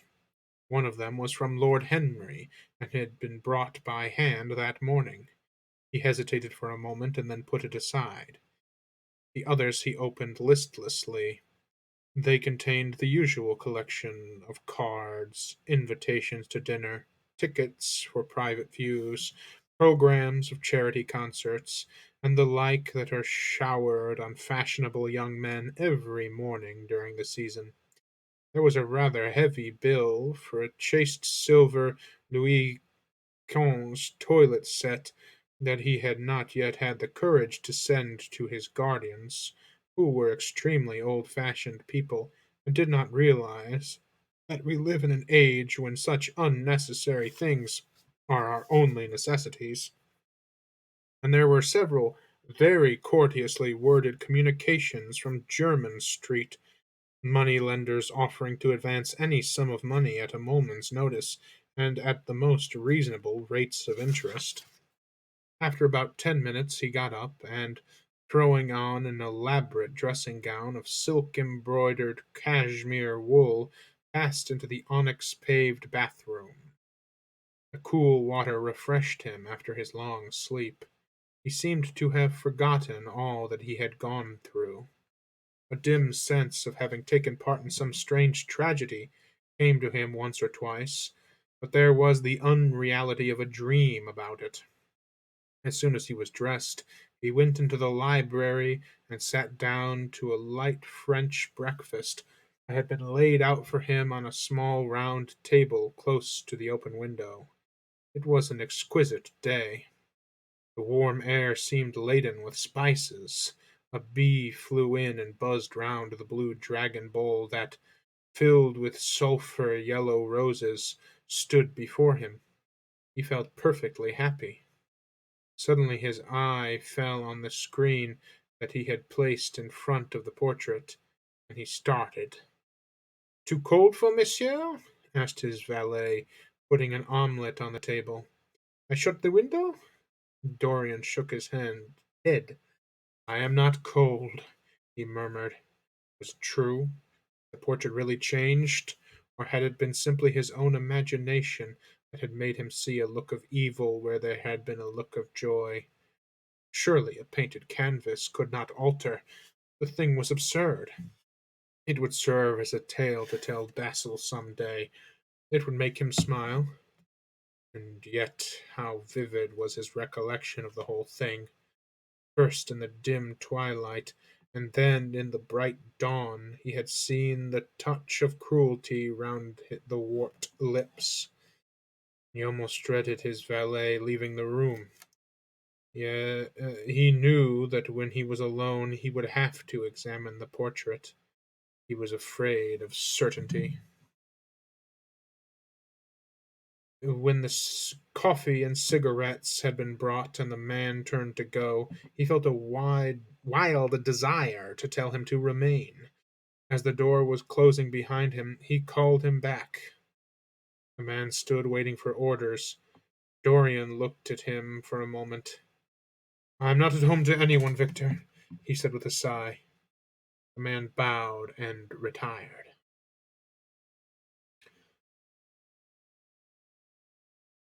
Then he rose from the table, lit a cigarette, and flung himself down on a luxuriously cushioned couch that stood facing the screen. The screen was an old one, of gilt Spanish leather, stamped and wrought with a rather florid Louis XIV pattern. It's Louis XIV, if you don't know. 14. Louis XIV. He scanned it curiously, wondering if ever before it had concealed the secret of a man's life. Should he move it aside after all? Why not let it stay there? What was the use of knowing? If the thing was true, it was terrible. If it was not true, why trouble about it? But what if, by some fate or deadlier chance, eyes other than his spied behind and saw the horrible change? What should he do if Basil Hallward came and asked to look at his own picture? Basil would be sure to do that. No, the thing had to be examined, and at once. Anything would be better than this dreadful state of doubt. He got up and locked both doors. At least he would be alone when he looked upon the mask of his shame. Then he drew the screen aside and saw himself face to face. It was perfectly true. The portrait had altered. He had often remembered afterwards, and always with no small wonder. He found himself at first gazing at the portrait with a feeling of almost scientific interest. That a change should have taken place was incredible to him, and yet it was a fact. Was there some subtle affinity between the chemical atoms that shaped themselves into form and color on the canvas, and the soul that was within him? Could it be what that soul thought they realized? That what it dreamed they made true? Or was there some other, more terrible reason? He shuddered and felt afraid, and going back to the couch, there lay there, gazing at the picture in sickened horror. One thing he felt that it had been One thing, however, he felt that it had done for him. It had made him conscious how unjust, how cruel he had been to Sibyl Vane. It was not too late to make reparations for that. She could still be his wife. His unreal and selfish love would yield to some higher influence, would be transformed into some nobler passion, and the portrait that Basil Hallward had painted of him would be a guide to him through life, would be to him what holiness is to some, and conscience to others, and the fear of God to us all. They were opiates for remorse, drugs that could lull the moral sense to sleep. But here was a visible symbol of the degradation of sin. Here was an ever present sign of the ruin men brought upon their souls. 3 o'clock struck, and 4, and the half hour rang its double chime, but Dorian Gray did not stir. He was trying to gather up the scarlet threads of life, and to weave them into a pattern, to find his way through the sanguine labyrinth of passion through which he was wandering. He did not know what to do or what to think. Finally, he went over to the table and wrote a passionate letter to the girl he had loved, imploring her forgiveness and accusing himself of madness. He covered page after page with wild words of sorrow and wilder words of pain. There is a luxury in self reproach. When we blame ourselves, we feel that no one else has the right to blame us. It is the confession of the priest that us absolution. When Dorian had finished the letter, he felt that he had been forgiven.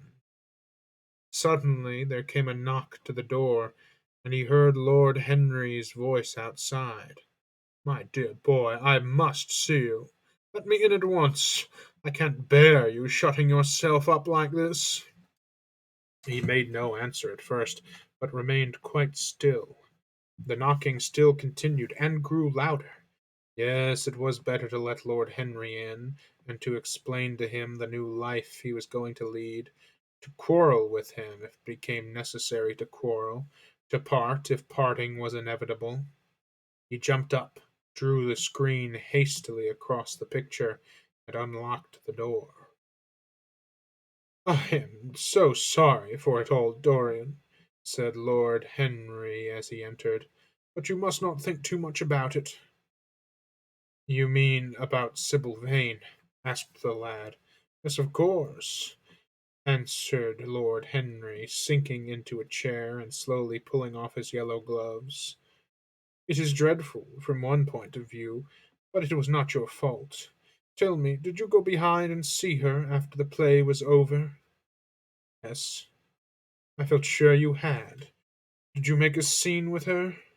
"I was brutal, Harry, perfectly brutal. But it is all right now. I am not sorry for anything that has happened. It has taught me to know better, to know myself better." Dorian, I am so glad to you take it in that way. I was afraid I would find you plunged in remorse, and tearing that nice curly hair of yours."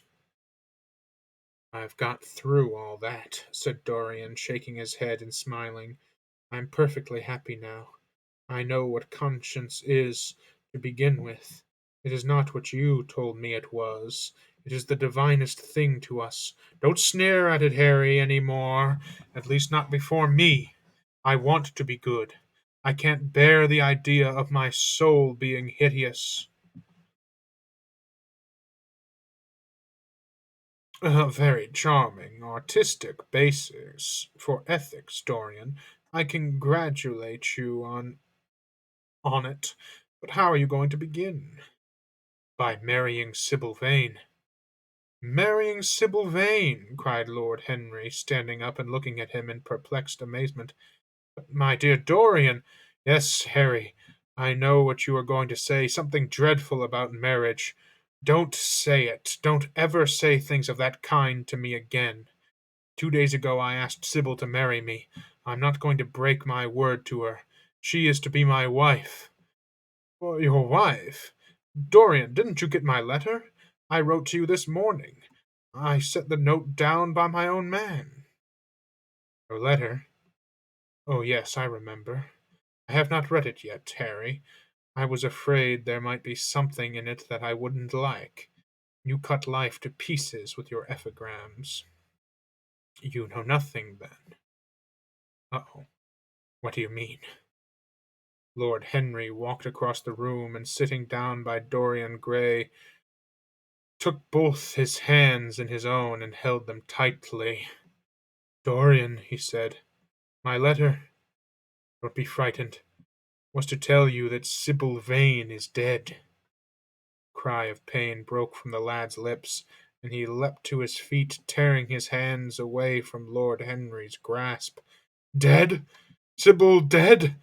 It is not true. It is a horrible lie. How dare you say it?" "It is quite true, Dorian," said Lord Henry gravely. "It is in all the morning papers. I wrote down to ask you not to see anyone till I came. There will have to be an inquest, of course, and you must not be mixed up in it. Things like that make a man fashionable in Paris, but in London people are so prejudiced.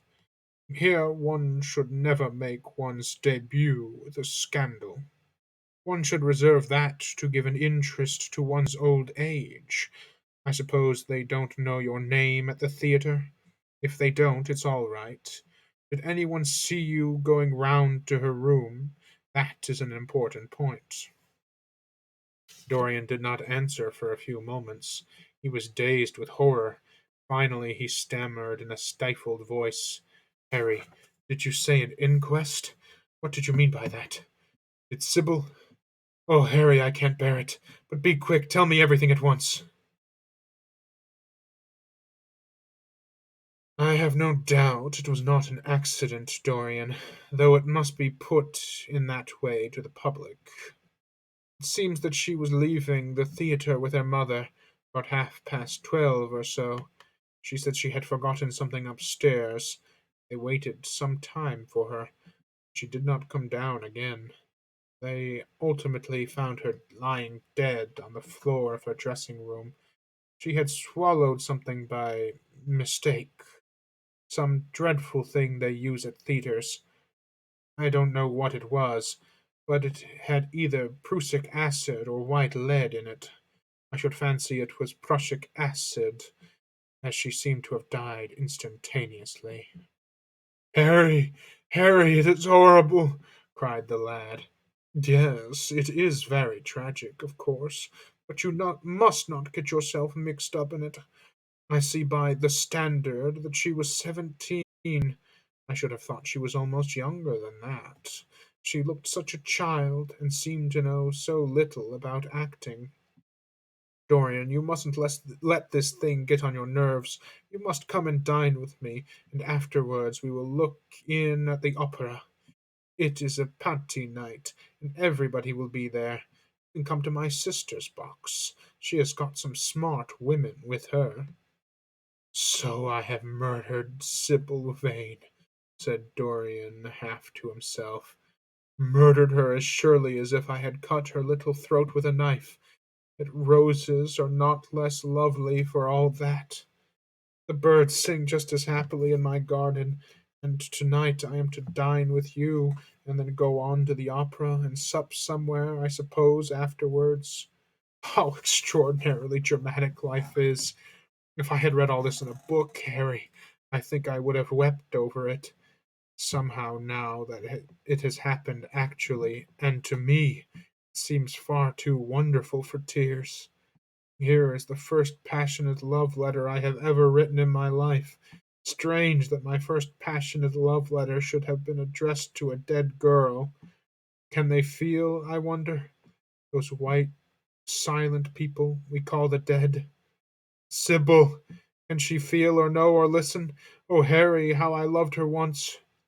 It seems years ago to me now. She was everything to me. Then came to that dreadful night. Was it really only last night, when she played so badly, and my heart almost broke?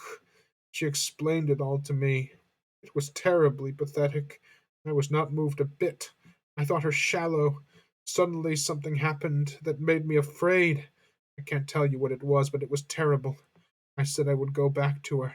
I had felt I had done wrong, and now she is dead. My God, Harry, what shall I do? You don't know the danger I am in. And there is nothing to keep me straight. She would have done that for me. She had no right to kill herself. It was selfish of her." "My dear Dorian," answered Lord Henry, taking a cigarette from his case and producing a gold latten matchbox, "the only way a woman can ever reform a man is by boring him so completely that he loses all possible interest in life.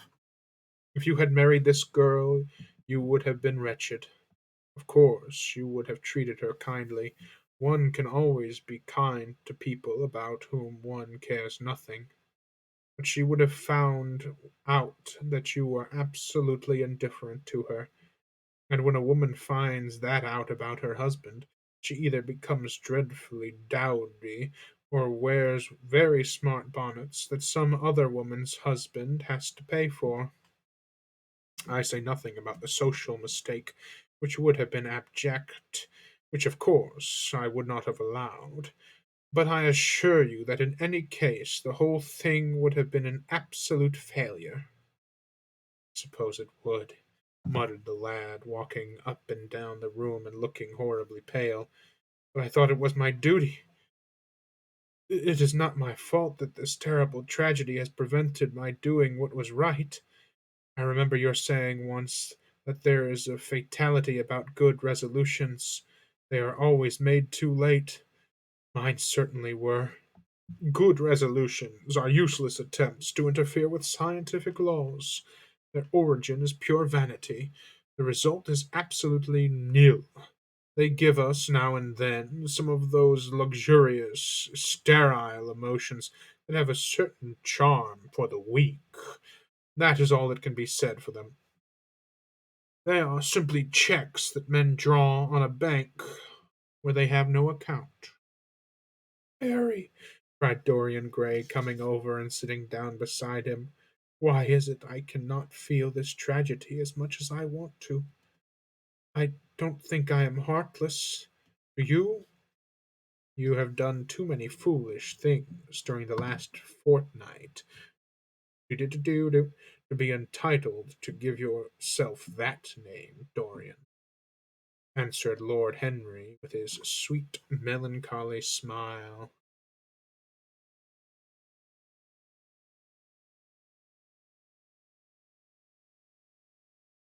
The lad frowned.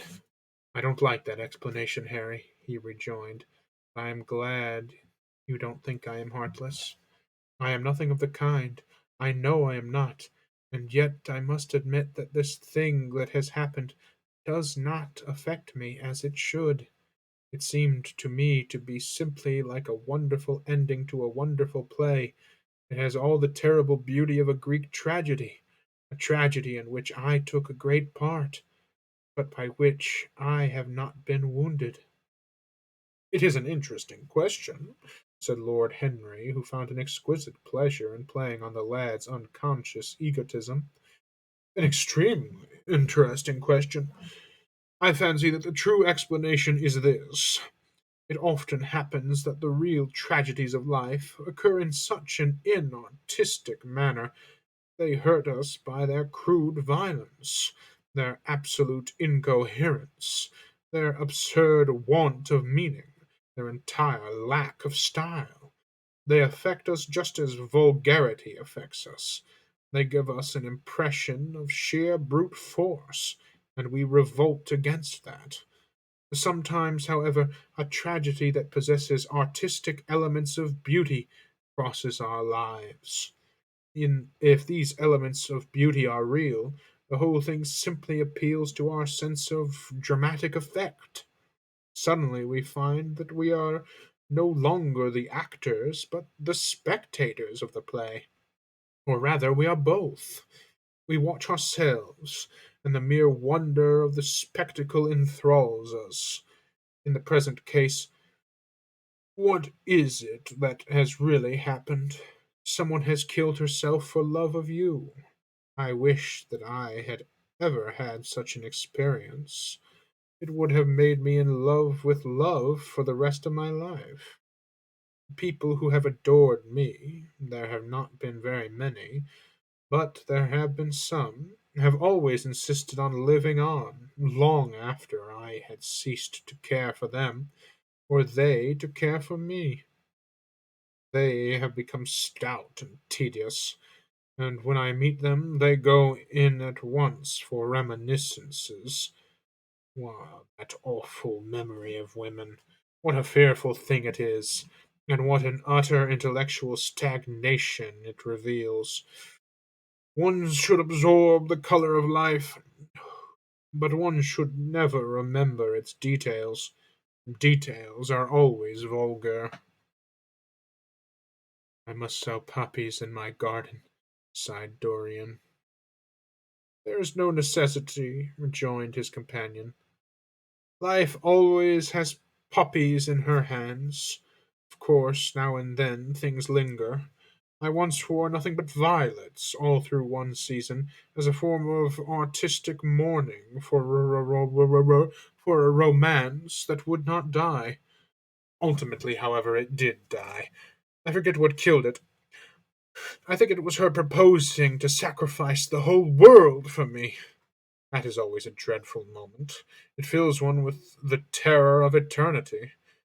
Well, would you believe it? A week ago at Lady Hampshire's, I found myself seated at dinner next to the lady in question. and she insisted on going over the whole thing again, and digging up the past, and raking up the future. I had buried my romance in a bed of asphodel. What's asphodel?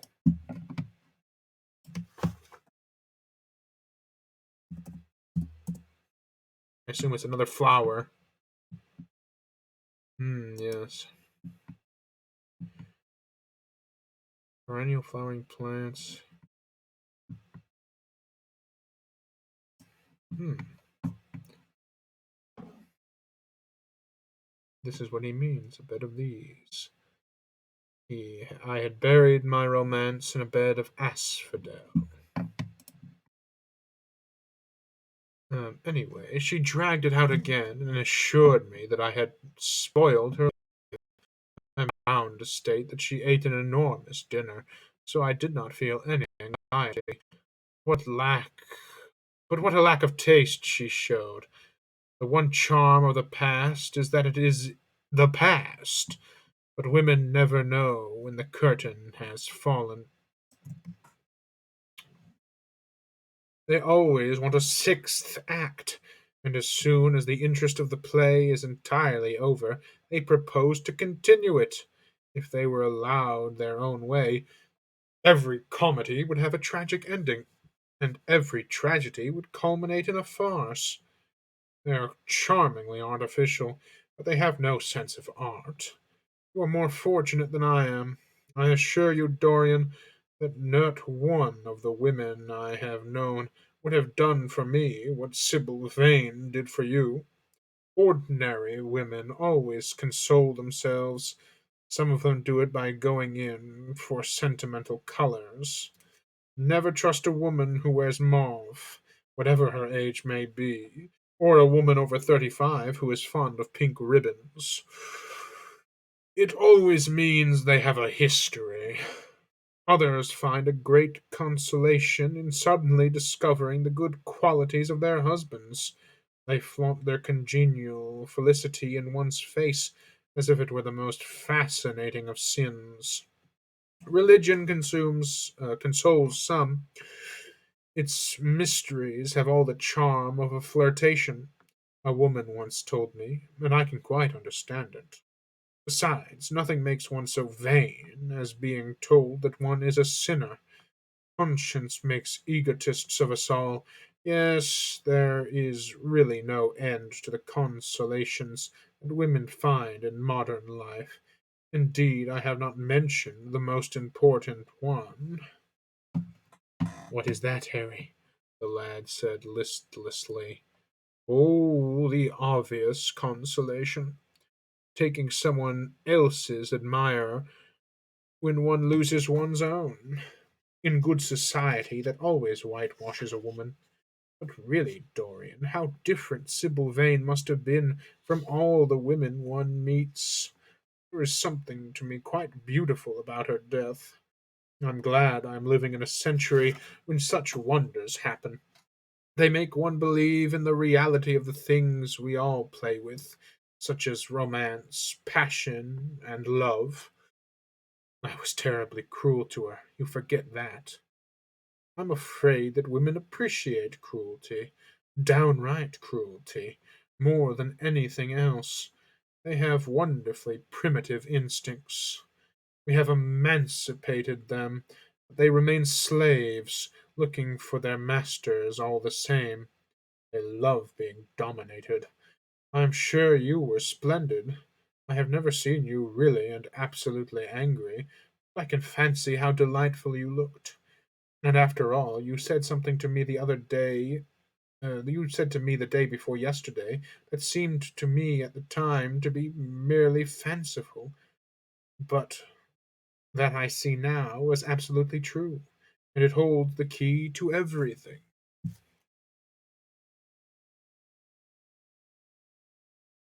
And what was that, Harry?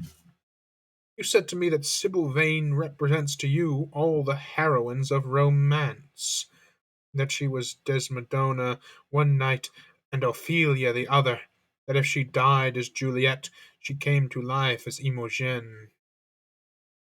She will never come to life again now, muttered the lad, burying his face in his hands. No, she will never come to life. She has played her last part.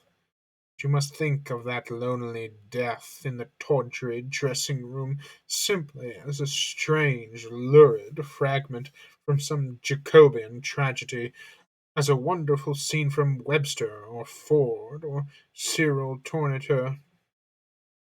The girl never really lived, and so she had never really died.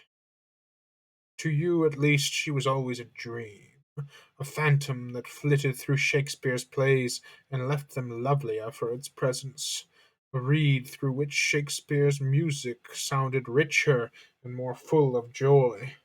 The moment she touched actual life, she marred it, and it marred her, and so she passed away. Mourn for Ophelia, if you like. Push ashes on your head because Cordelia was strangled. Cry out against heaven because the daughter of Brabantio died. But don't waste your tears over Sybil Vane. She was less real than they are. There was a silence. The evening darkened in the room, noiselessly and with silver feet. The shadows crept in from the garden, the colors faded wearily out of things. After some time, Dorian Gray looked up. You have explained me to myself, Harry, he murmured with something of a sigh of relief. I felt all that you have said, but somehow I was afraid of it. I could not express it to myself. How well you know me. But we will not talk of what has happened. It has been a marvelous experience, that is all. I wonder if life has still in store for me anything as marvelous.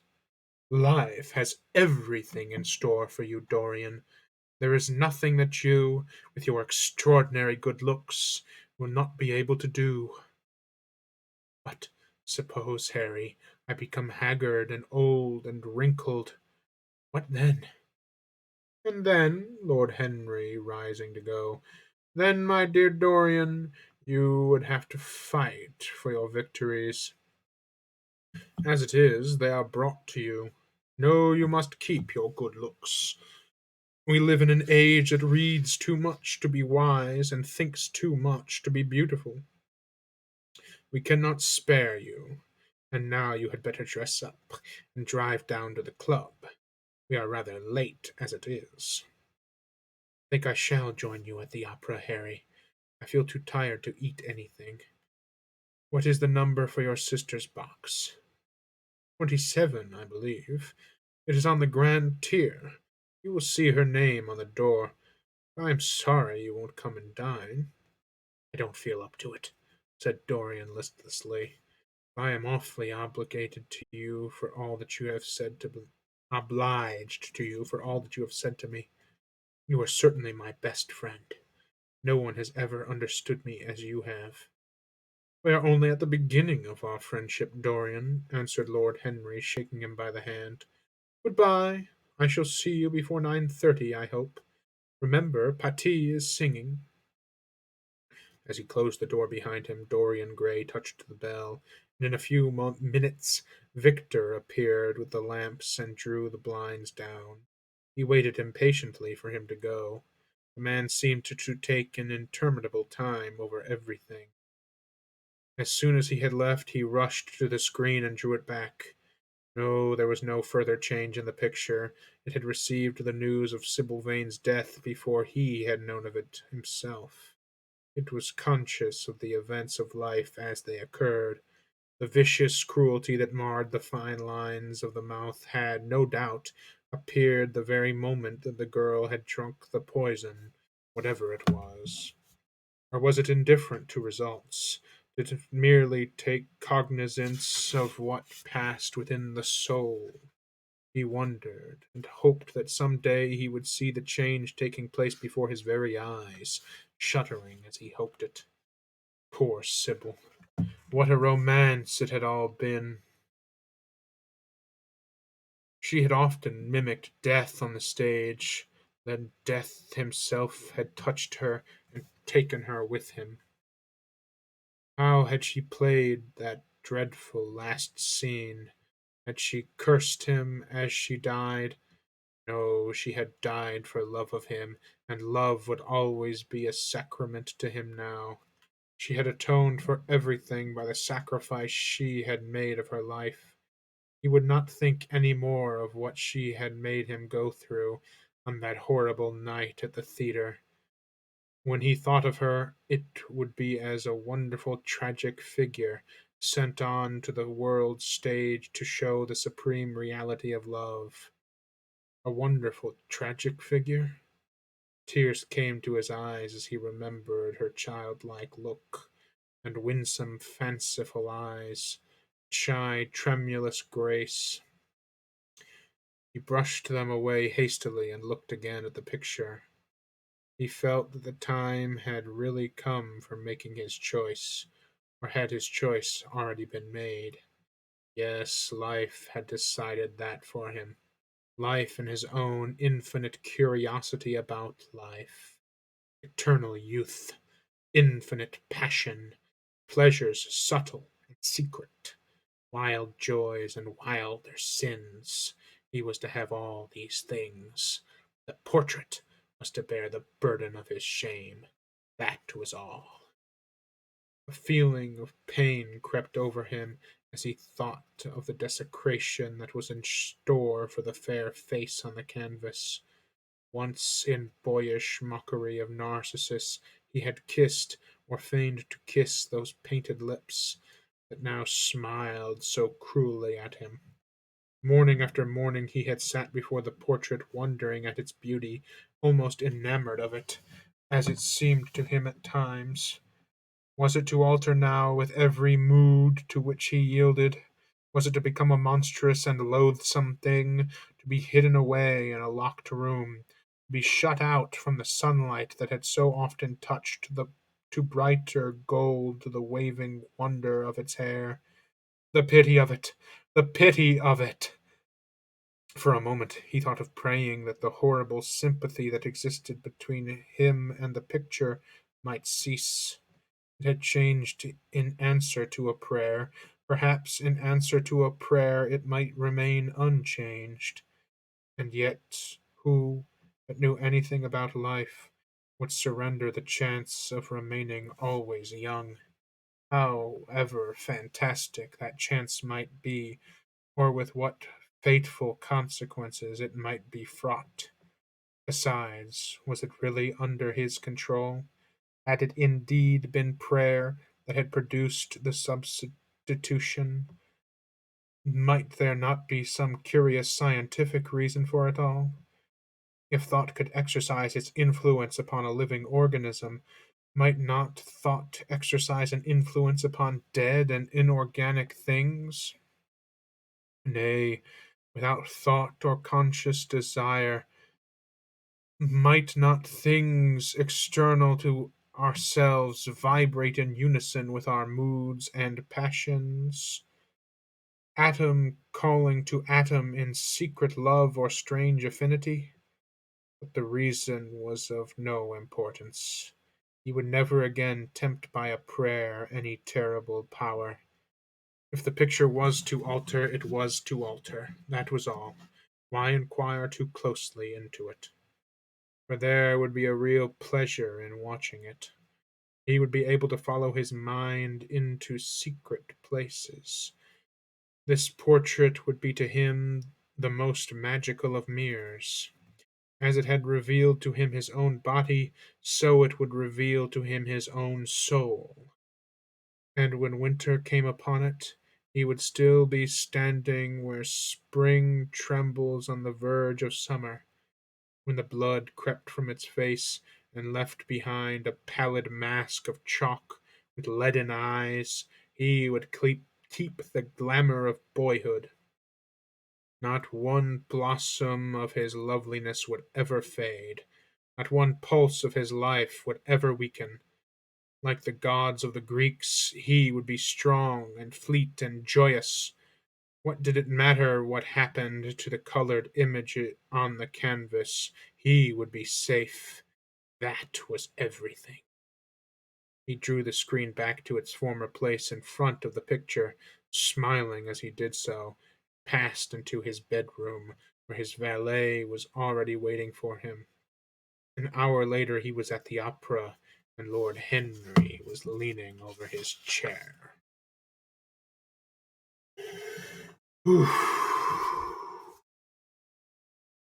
Oh, Dorian. He has given himself over to sin. Completely and totally.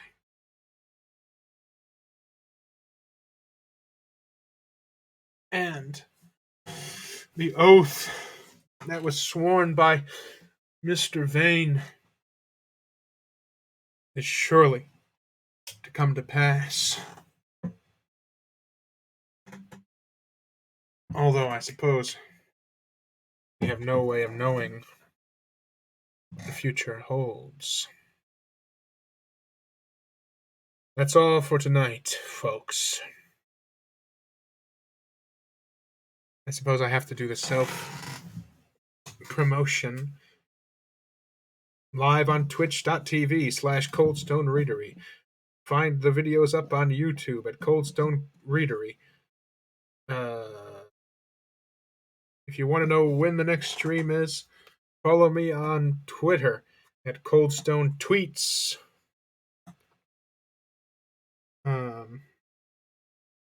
Disgusting to have to say those things. Rather disgusting indeed. Well, good night, all. Good night, or good day, or good morning, or good summer, or good winter, or good life, or good death. Goodbye.